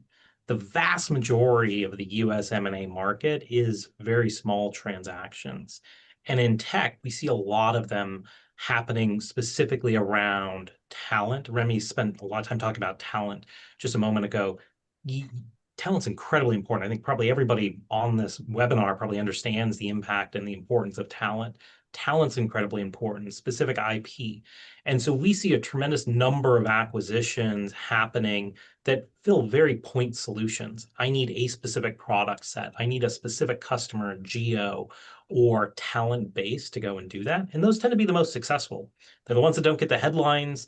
The valuations maybe are really huge for what that is, but the synergy aspect of putting those two pieces together is massively accretive to the buyer. And that's where the value in a lot of these small acquisitions are. It's not what is that headline purchase price to buy that team or that technology or that particular business. It's what can we do faster, better together that is a synergy, which is really the value creation there. And so that's where we see actually the majority of the activity. Yeah, I've heard friends in the VC ecosystem say, I guess a couple of years ago, that they rather zebras than unicorns. Remy, what are some signals that a company may be operationally and financially ready to pursue its first acquisition? Yeah, that's a great question. And again, I just go back to my prior comment about buy-side acquisitions being strategic and opportunistic. But really, to be ready to start kind of acquiring companies, I'd say two things. First, you got to make sure your own house is in order, right? Because acquisitions are time-consuming, complex, can be value destructive if you're not ready for it. So make sure that your business is running smoothly, can integrate the target, and that your constituents are on board, right? And that's both from a work stream process. Like I said, time consuming. You're going to need basically a dedicated in-house team to help manage the acquisition process and also the integration. And you want to make sure your board is on board too. Pun not intended.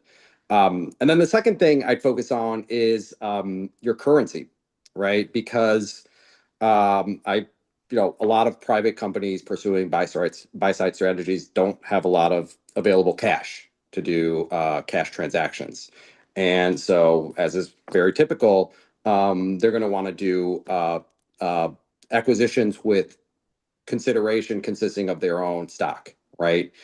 The simplest way to do it is to use your common stock, because when you try to layer on preferences through acquisitions, it can get very complicated.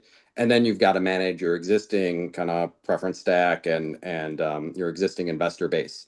So the simplest way to do it, most beneficial for the acquiring company, is to use common stock.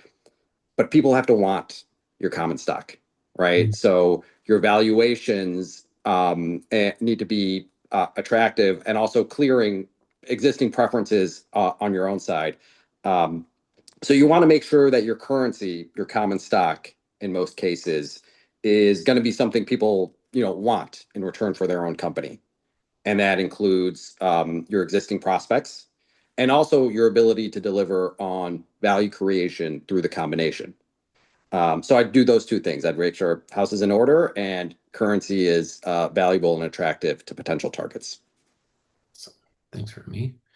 John, in the same lane, but for founders interested in the buy side, from your perspective, what are some of the practical steps they should be taking before even identifying a target? Yeah, and I think Remy hit on a lot of these topics already, so I won't drain it. But really important one is have your house in order. Like you got to be operating effectively and efficiently, because acquisitions are incredibly distracting to the management team. You've got to operate your business. You've got to continue to achieve the objectives and the goals that your board has set out for the business. And you only have so much time to take your eye off that to go do deals. So if the system, the cadence, the rhythm of the business isn't working so well, it's going to be really disruptive. M&A is very disruptive. So ways that you can help minimize that disruption by having a relatively efficiently run organization, I think would be the first thing to do before you even talk about companies, because you bring two really dysfunctional organizations together, you probably don't have success. And I'll just add on to that, right? make sure you've got your team ready, both internally and your advisor team. Because as John mentioned, it can be incredibly distracting, and people have day jobs, to run the business. So make sure that you have the folks that you trust internally that can run that process for yourself and for the company. And that includes, going out and doing research on potential targets, initiating conversations, thinking through terms and structures, thinking about how, when the acquisition is done, you're going to integrate the business, right? That's a full-time job in and of itself, is integrating two companies after the acquisition. And people kind of think about acquisitions just through closing. But really that's just the honeymoon. And once you've acquired the company, you got to do the hard work of integrating technology, products, personnel, and that's a lot of work, right? So you want to make sure that you've got the team internally whose job is to manage that. And you also want to make sure you have your advisor team ready, right? It takes a village to do M&A. Lawyers, financial advisors, accountants, and you want those people to be kind of set up, familiar with you, with your business early on, so that you're not scrambling when an opportunity comes knocking to build a team with folks who don't really know your business yet. So work closely with your advisors, with your accountants, with your lawyers, so that they understand what the business is and what your business objectives are, so they can be responsive and helpful when an acquisition comes along.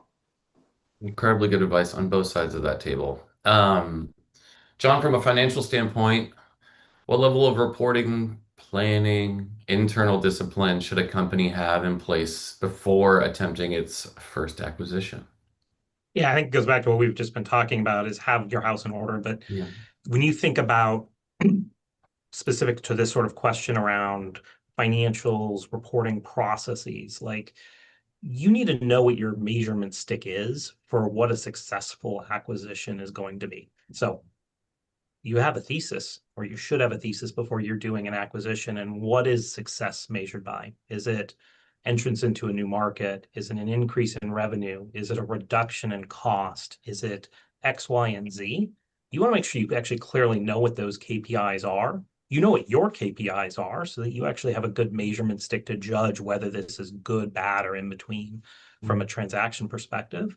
That's also going to be really important to do going into an acquisition, because as Remy just said, like, integration is really hard. It takes a long time. Like, you can't be trying to figure this out as people are trying to understand what are the next actions.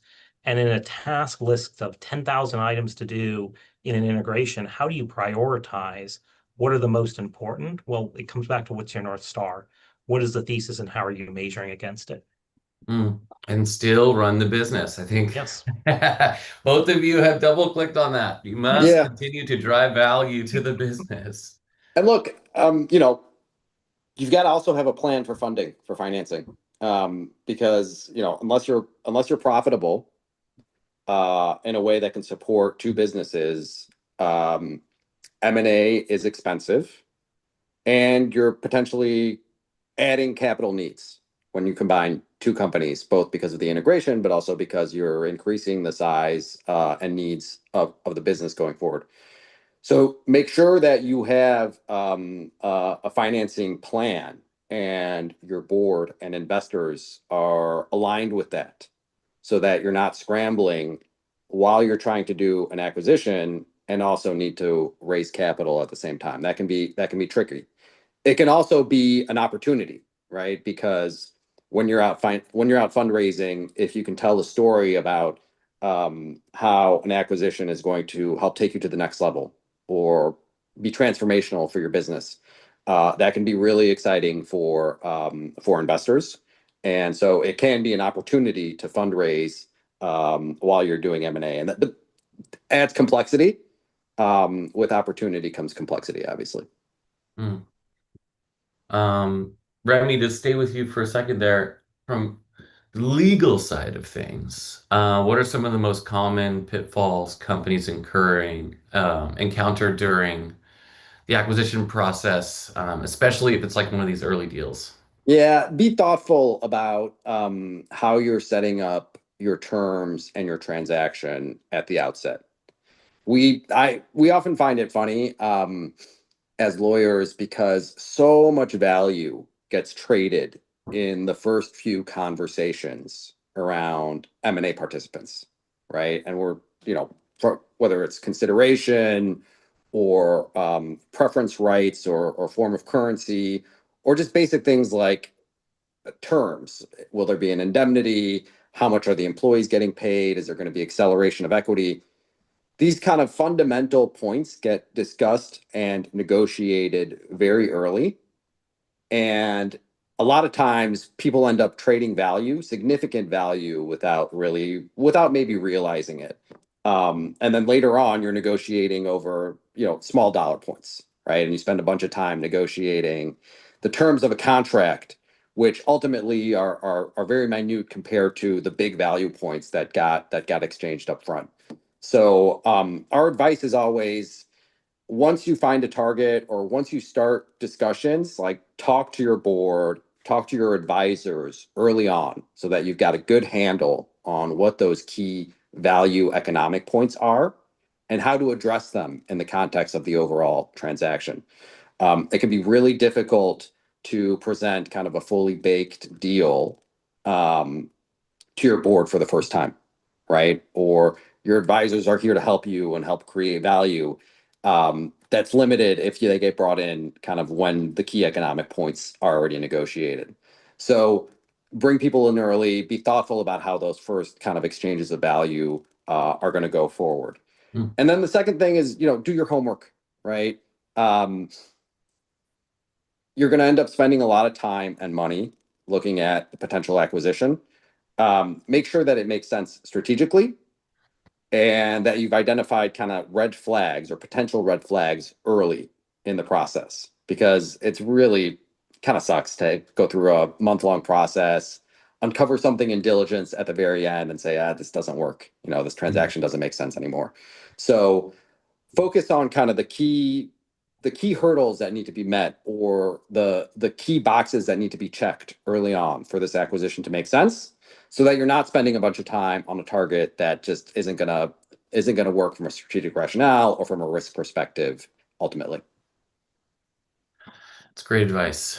John, your colleague Tucker was talking about the importance of storytelling and valuation for the sell side. But how should founders be thinking about valuation from the buy side, especially when floating around these industries like these high valuations around AI companies? Yeah, what is it? Buy low, sell high, or something like that. Sellers, their job is to get as much money from the buyers as possible, right? And from a buyer perspective, I don't think the tension is as great as it is when you're on the sell side. And as we think about maybe particularly this audience, there's a couple things to think about here. First is the market valuation of a business. The market is going to tell you that. You don't influence that. The market's already said this type of an asset trades at this many turns of EBITDA or this many turns of revenue or ARR or whatever the metric is. Like, there sort of is a market there of what participants are willing to pay and value a particular business at. So that you as a buyer really don't have a whole lot of influence into. But it's important to know what that point is. When you think about the universe of buyers, we tend to think about it as who are the strategics or the corporate acquirers out there, and then who are the private equity or financial investors. Those financial investors are oftentimes more tied to what those benchmarks or what the market value or multiple happens to be, because they're incentivized by financial matters. It's the strategics, which a lot of the audience here probably falls into, which is we are a business that's going to buy another business. And so the value really becomes, what is it to you? What can you go and do with it that is greater? How the sum of the parts greater? How is the sum of the parts greater than the parts together? For you, from a synergy perspective, or whatever that value creation you're going to do, because that's the value to you. And a lot of businesses have a greater ability to drive that value through a synergy than a lot of financial buyers do. So you're going to get a benchmark that says this is 20 times EBITDA or 10x of revenue or whatever the number happens to be. Like that's what the market's going to pay. But the value to you becomes what can you go do with it? So you should be thinking about what can I pay today for what I see in terms of my value creation. And then if you're stretched in some other different ways for different reasons, or there's differing views of what the future might have. I mean, I think that's where we see a lot of businesses come into using structure in different ways, whether they be earnouts or other sort of forms that is certainly more in Remy's sort of world of like how that gets sorted out. But there's different ways to kind of slice that from a valuation perspective. But it really comes down to what can you as a buyer do with this asset that is different than maybe a financial buyer. Mm. Remy, anything to add to that? No, I think I mean we Perfect. talked a little bit about how SaaS and AI valuations are creating opportunities, right, on both sides of the ledger. And you've got to have a view you've got to have a view or a thesis as to how that's going to continue to play out over the next few years. And that's hard, right? Because we're in a disruptive time right now. So acquisitions, sales of company are very much a bet, right, on the future. Like John said, buy low, sell high, but it's hard to know where you are in the cycle right now. So have a thesis and execute on it. Awesome. We have talked about how talent is a key motivation behind many acquisitions beyond technology. So Remy, what are some strategies for retaining those key employees and integrating teams after a deal closes? Yeah, it's a great question. We spend a lot of time thinking about that in our acquisitions and our sales, obviously. So I'd say the first thing is just know the current situation with the employees at the target company. So understand the plans, whether there's going to be acceleration or continued vesting of equity awards, whether there's going to be special payments, whether people want to stick around with the company, with the acquirer, with your company after the transaction. People respond to incentives, right? And so the first thing is you need to understand the state of play. What does the current equity plan, for example, contemplate in a change of control in an acquisition scenario? And then you start from that as the default and you try to understand, well, how can I modify that either with input from the target or from the personnel, from the key employees you're trying to retain to achieve my outcome? And so a lot of tools at your disposal, none are perfect, right? The stuff we focus on is, are employees going to be happy about the transaction? Are they going to be excited about the combined company? Or are they going to be disappointed, right? And then that's its whole kind of, that's a problem to solve in and of itself. Are they going to get paid too much money, right? Is it going to be an embarrassment of riches for employees such that they take their returns and, like we say, go to the beach? And then you've got a retention issue because people have done too well, right? And so depending on what the situation is, there are tools to try to address that in the M&A context. For example, if you've got some key employees that are critical to the acquisition thesis at the target and you want to make sure you retain them, we do things like get them new offer letters, right? When you sign the deal, and not between signing and closing. So have those conversations early and make sure they are happy with their compensation packages at the same time as you're acquiring the company. If you think that they are getting too much money, right? Again, a good problem to have for them. You may want to try to get some revesting of some of their equity stake or their proceeds in the transaction so that they remain committed or tied to the business for some period of time after the acquisition. You can also do things like put in place closing conditions around your acquisition that are tied to those key employees kind of staying retained with the company, or some portion or some key folks that haven't gotten offer letters at signing being retained with the business through closing, so that you know that when you buy the company on day one, you'll have the talent base that you think you're buying, and obviously the seller is going to reject those kind of closing conditions. It gives hold up value to personnel, to management, in the context of an acquisition, which sellers hate. But that's if the talent is central to the investment thesis. As the buyer, you want to make sure that when you get to a closing, when you've had those discussions, made those offers to employees, that they're going to be on board with the continued business. And then beyond that, you're going to have to think about, well, how does the acquirer's equity plan or incentive plan motivate employees to stay and work hard for the business? And how does that affect my current employees, right? It can be really difficult when you bring in kind of an A-list of new employees through an acquisition, and their titles or their comp or their incentive package expectations are out of sync with your current employee base. So you've got to think about how you're going to integrate those employees to make sure you don't have a retention problem with your current folks. Again, we spend a lot of time thinking about this kind of stuff, especially in technology acquisitions, because talent is so fundamental to the value. Awesome. I think the point about how the business thinks about its existing employees is really, really critical, because you can all do all this stuff in a vacuum about your acquisition, the talent that you're acquiring, but you've got a culture. You want to maintain that culture. You want to bring the two cultures together.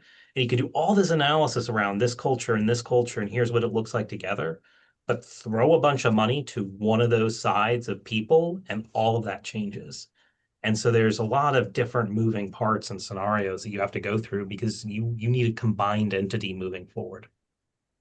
Yeah, and to stay on that culture fit comment that you made, John, how do you go about assessing what a successful integration could sort of look like? What are early conversations with existing and potential future employees look like?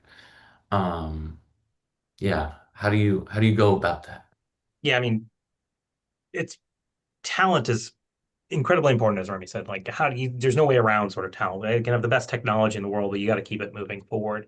And so I see a lot of acquirers spend a lot of time doing the cultural assessments and doing a lot of things around human resource diligence to understand what the target company's culture is like, what's our company's culture like, how do those come together, how do we prioritize and think about the integration. The incentive and retention element of it adds a whole nother dimension and variable in there.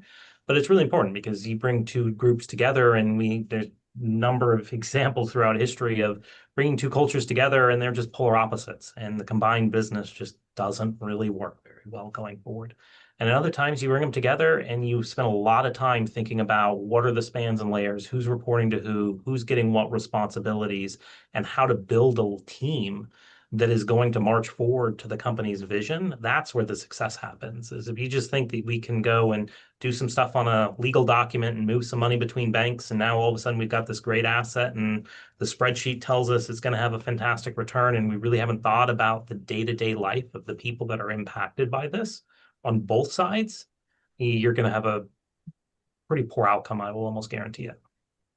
Yeah, I agree with that. And I mean, we often say at companies, the tone at the top really matters, right? So obviously, folks have spent a lot of time building their culture, their mindset for, the management team and the whole organization. Your culture is going to change in an acquisition when you're bringing on a bunch of new people. It's just not, there's going to be some change for better or worse. But at the end of the day, the tone at the top kind of helps dictate what the culture of the entire organization is. So, make sure that when you're bringing in new management or another founder team to grow your business, either kind of as a unit or as part of the overall organization, that there's an alignment of culture with the management teams.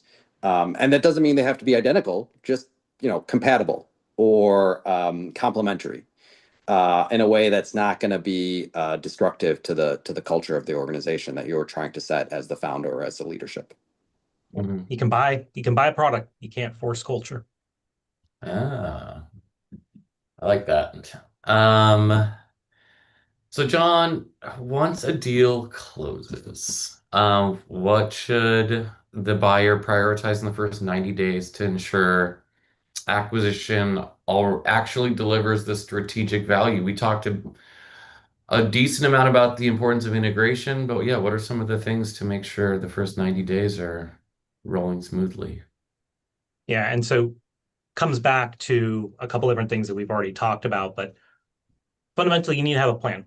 If you don't have an integration plan and you don't have your first 90 or 100 days or whatever that period of time is all mapped out before the deal closes, you're starting off on the back foot. The best acquirers go in with a plan around integration before they've signed the deal. And then they use that time between signing and closing to really refine that integration plan, that first 90, 100 days or whatever it happens to be plan. To be very tactical so that come day one, they can hit the ground running.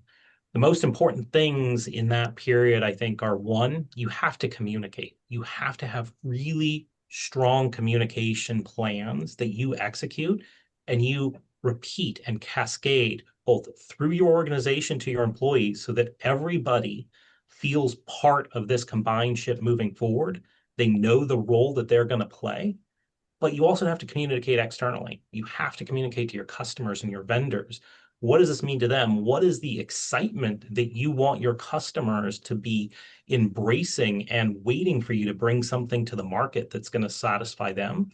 Because collectively, that's what helps drive the organization together. I think the second thing is focus on what are the quick wins. You can have these huge, and I see them all the time, these massive integration step plans that people do in the project planners that have 10,000 tasks and steps to do, but start getting wins. Start getting things that people see a tangible benefit, whether that's internally or externally facing. Get those quick wins out. Hopefully, and they should be aligned to the thesis of like, why are you doing this? This is why it's going to drive value. But start those quick wins, get them going because that's what's going to start the snowball and hopefully stop the detractors because there's always going to be a detractor or two or more than that in an acquisition and an integration that's going to try to stop something. So get the quick wins going, over communicate, set the narrative, and let that plan, that kind of 90-day period, prove out your thesis. I think that's great advice from John. And I just want to emphasize the communication point, right? M&A can be very disruptive. It also makes employees worried, right? People think about redundancies or strategy changes that may put their jobs or compensation at risk, right? So, and not just at the target, also at the acquiring company. So people understandably get very nervous when acquisitions start being discussed or when an acquisition gets announced. And it can be very difficult for people, for the company to run smoothly when people are focused on their jobs or their roles in the organization or are putting their resumes out on the street to try as a kind of preventative measure to proactively address possible redundancy issues. So make sure you communicate, and it's not, don't lie to your employees, obviously, or to your company and say everything's good, everybody's going to have a job. You can communicate honestly with them.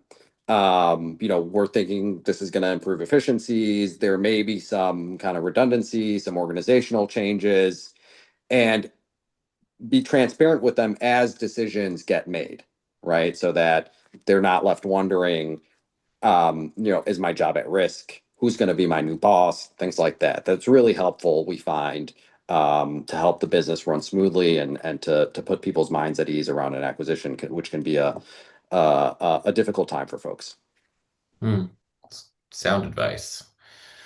All right, fellas, we're almost that time for Q&A, but a closing question, almost like your key takeaway moment. But what's one piece of advice each of you would give to founders, C-suite who are considering using acquisitions as a strategy to accelerate growth in the next couple of years? I'll go first. Yeah. Don't underestimate the cost, right? And it's not just the price you're paying for the acquisition. It's also kind of the time, attention, and resources you're going to have to devote to doing an acquisition. And that comes in the form of, transaction expenses, but also just costs in terms of integration and employee incentives and all those things that kind of we talked about over the last 40 minutes or so. Acquisitions can be very expensive, and not to argue against my own interests as an M&A lawyer, but there's ways you want to balance those costs against other alternatives for growing the business. And when you do an acquisition, you want to do the cost benefit analysis to make sure that it makes sense from a strategic and opportunistic perspective, but you want to have a clear picture of what all those costs may be.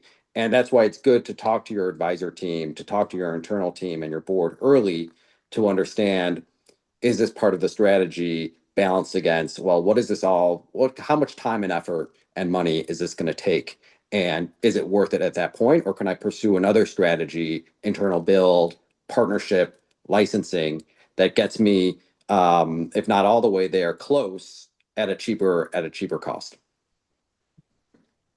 Yeah. I think it comes down to there's a number of different things. One, maybe most important, is use M&A as a tool. It's not a trophy. A lot of people that I talk to, especially ones that don't do M&A for a living, it's really exciting to say, I got this deal done. And I have seen many processes where deal fatigue sets in and we're churning around for weeks and weeks on a transaction. And the management team is just like, we just have to do this deal. It's a bad deal, but we just have to do it. That's doing it for the wrong reasons. You have to really know the why you're doing this transaction, how it fits into your thesis, and why this is better than any other alternative. Remy said it, M&A is expensive. It is probably the most expensive thing any organization goes through. It's expensive in dollars. It's expensive in distraction. It's expensive in disruption. It's expensive in unknowns. And so really have a clear picture of why, and again, use it as a tool, not as something that's great to talk about at a cocktail party down the road because you got the deal done. That's a nice after effect, if you will. I think the second point is really have a good advisor team. Remy talked about this. Figure out who your advisors are before. If you think about most M&A transactions, by the time you need lawyers, accountants, consultants, you are under an exclusivity clock of 3 to 4 weeks. And maybe you've got a little bit longer, maybe not. But your opportunity to go out and say, who should I go hire for this? Or who knows my industry really well? That time is probably already sailed. So if you're really thinking about doing this over the next few years, start to build your network of advisors because they're the ones that are going to guide you. And again, it's going to sound self-serving. Find really good advisors. Find the best people that know your industry and your sector. There's a lot of generalists that will meet a cost number that you want, but that is the penny wise, pound foolish view because this is so disruptive. You want the people that have done it in your space hundreds of times that will, as Remy kind of mentioned, is, well, you just traded a huge amount of value in your structure and you didn't even realize it. How do we stop you from making expensive mistakes? That's where really good advice will get you. Mm-hmm. Yeah. And just to echo that, right, you probably already have a really valuable resource at your fingertips, which is your investors and your board, right? Yeah. Those folks invest and do M&A all the time. So they're really familiar with the process and the pitfalls. Use those resources because that's what they're there for.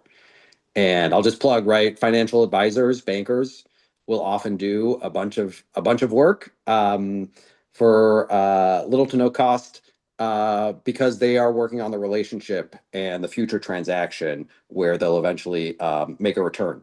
And so they can be really helpful as well to help kind of map out the market, develop a strategy, things like that. So make those connections, use the connections you already have, can be really valuable in a buy-side strategy. Mhm. And I have two really good advisors on this call with me right now, so that's a good start. And back to what you were saying, Remy, the last thing you want is to have to scramble to get the advisory team together if there is something that comes across the table that's attractive. Anyhow, great takeaways. We are now going to roll into live Q&A. So if you haven't dropped those questions for John and Remy into the Q&A box, please do so. But we're just going to roll down this list. So this one was pre-submitted, but I thought was interesting for either one of you or both. But are there platforms, channels, or places to source acquisition targets? If there are, tell me about them because I'd love to know. No, look, there's no specific place, but people in the investment industry, right? VCs, PEs, financial advisors, M&A lawyers, accountants. Information gets traded there. Obviously not confidential information, but that's where the discussions start. Like, you may have somebody on your board, for example, who's in the VC industry who may say, hey, you know, our fund has been looking at this company, or we're familiar with this portfolio company.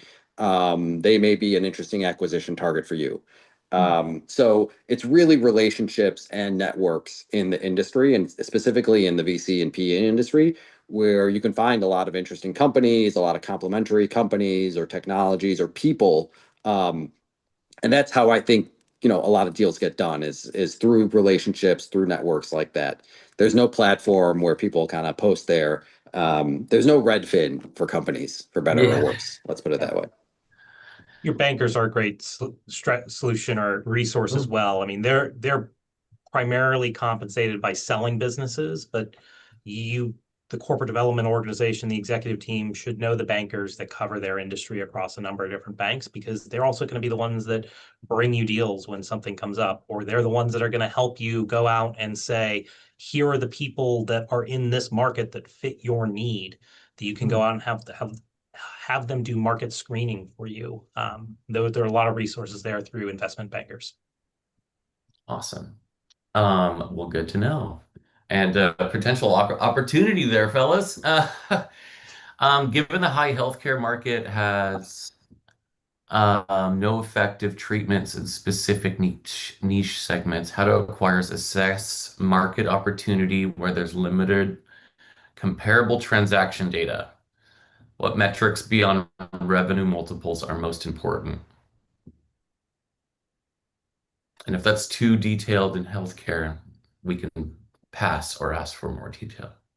Yeah, I mean, healthcare is like biotech, healthcare are their own beast, so to speak, right? And I think this was covered a little bit in the prior panel, but so much biotech M&A is driven by clinical results or expectations of positive clinical results, and it's very much a binary outcome for a lot of companies. Like, is your product, is your drug going to be successful or not?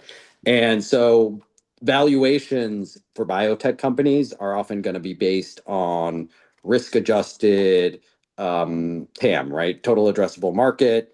Is your product going to be able to fit in? Is it going to be commercially successful? Even before that, is it going to be a viable product, right? An effective product. So that takes a lot of research. It takes a lot of expertise. That's why you've got companies like Pfizer and Lilly, who have huge corp dev departments who spend all their time researching nascent drugs, niche drugs, things like that, in order to identify potential good drug candidates with a good TAM. And those valuations can be crazy, right? Like, you can end up going from like a $100 million company to a multi-billion-dollar company overnight, just with positive clinical results. And so the time to buy would be right before the results come out.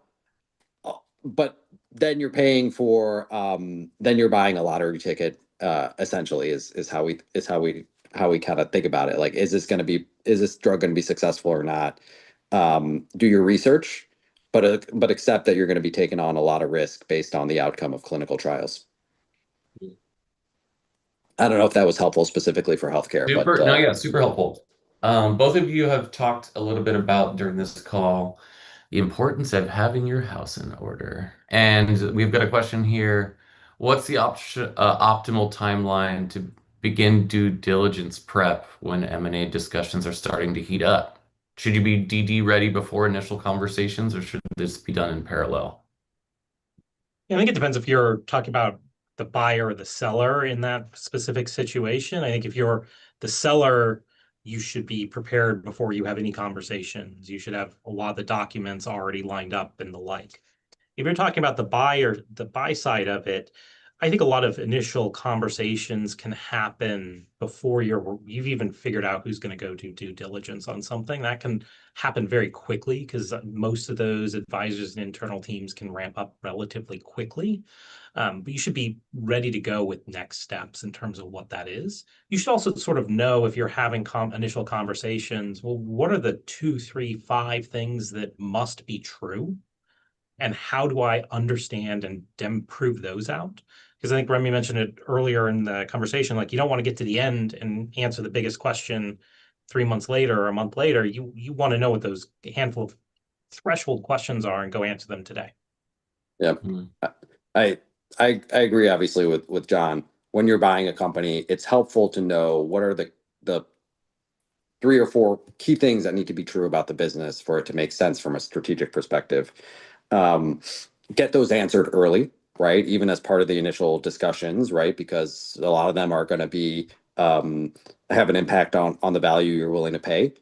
And then accept that diligence from that point on is going to be confirmatory to validate the acquisition as a whole. And once you set the price initially, it's very hard to move off of it, right? So if there are value driving items, which there always are going to be, that you need to identify in diligence, get those in early.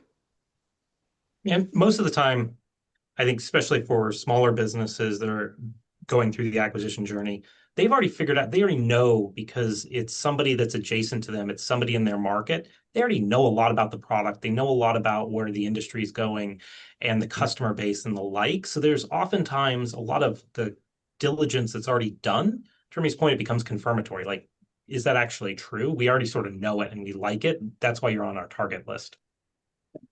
Yeah. Ooh, another question here. We were talking a bit about key employee compensation and equity structures, but how do acquirers evaluate this, and what are red flags that the acquirer should address in advance? Yeah, and we touched on this a little bit, right? But are your key people going to be excited about coming over or not? And a big part of that is compensation, right? Like we've just got to be realistic about it. Is what you're going to offer them on compensation and incentives comparable or better to what they have now, right? And then the other thing is, are they going to get too much money as part of the transaction such that they won't be interested in staying on, right? Or they're going to want to take a sabbatical, or they're going to want to buy the house in Maui and retire. Which again, good problem for them to have, but it's a problem that needs to be addressed by the buyer.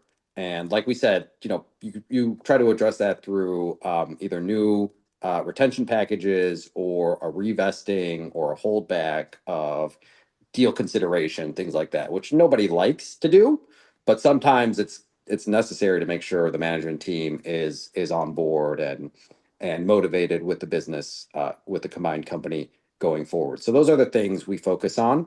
Like, are they going to be happy? Are they going to get enough that they're going to be happy, but not too much that they're going to be too happy?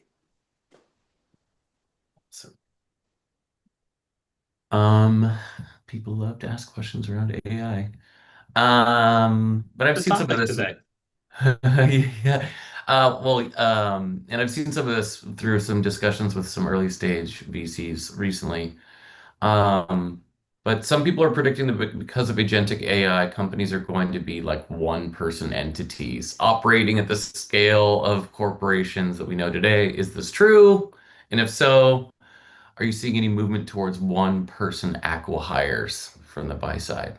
Yeah. I'll take this one, and John, I'll obviously be happy to get your thoughts as well. But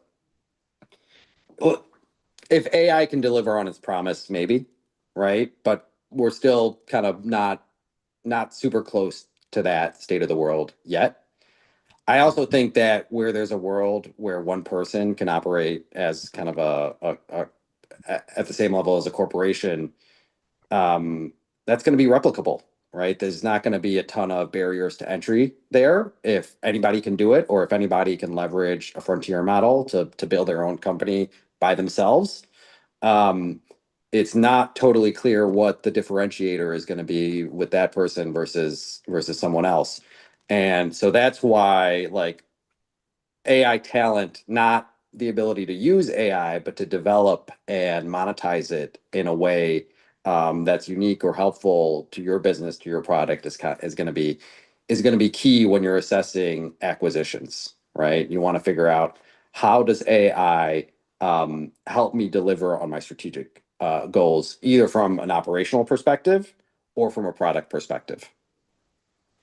Yeah, I don't see a world where we've got a lot of one-person companies that are highly desirable to be acquired, because to Remy's point, it's not replicable, or it is replicable. It's highly replicable.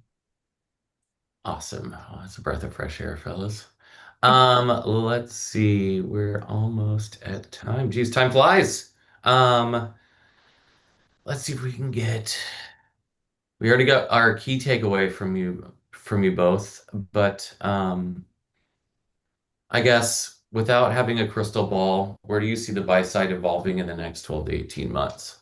John, we'll start with you, and Remy, can you help me land the plane? Yeah, I think if we rewind the clock, we've probably been predicting an increase in M&A activity. 2026 so far has been off to a great year from overall M&A activity. 2025 was a great year from an M&A activity. It does seem like buyers and sellers across industries and sectors have come to some realizations and meeting in the middle in terms of what the bid-ask spread is. And we have a tremendous amount of activity going on right now in M&A. So I think going forward, we're going to continue to see a fairly healthy market. Yes, there's a lot of disruption, a lot of geopolitical activity, a lot of economic questions around what happens with interest rates, what happens with inflation, what happens to the consumer. But I think by and large, one, we have a regulatory environment that seems to be relatively friendly to M&A. Two, there's just a lot of M&A happening. There's a lot of dynamics, and I think we're going to continue to see a great deal of activity and deals being done. Thanks, John. Remy. Yeah, I think John's absolutely right. It is an interesting time right now because on the one hand, we're really busy. There's a lot of M&A going on right now. And deals are getting signed and completed, which is great. But I've also got a lot of software company clients that are sitting on the sideline and saying, this doesn't feel like the right time because of valuations and in the SaaS industry. I think that'll probably get corrected over the next few months. Again, my thesis is that software and SaaS companies have been oversold, right? Which in the public market, which trickles into the private M&A market too. So I'm still very bullish on that, but there is a little bit of concern, right? Dislocation in software and SaaS company valuations, which make M&A harder, but also, more opportunities to get a good deal if you're on the buy side.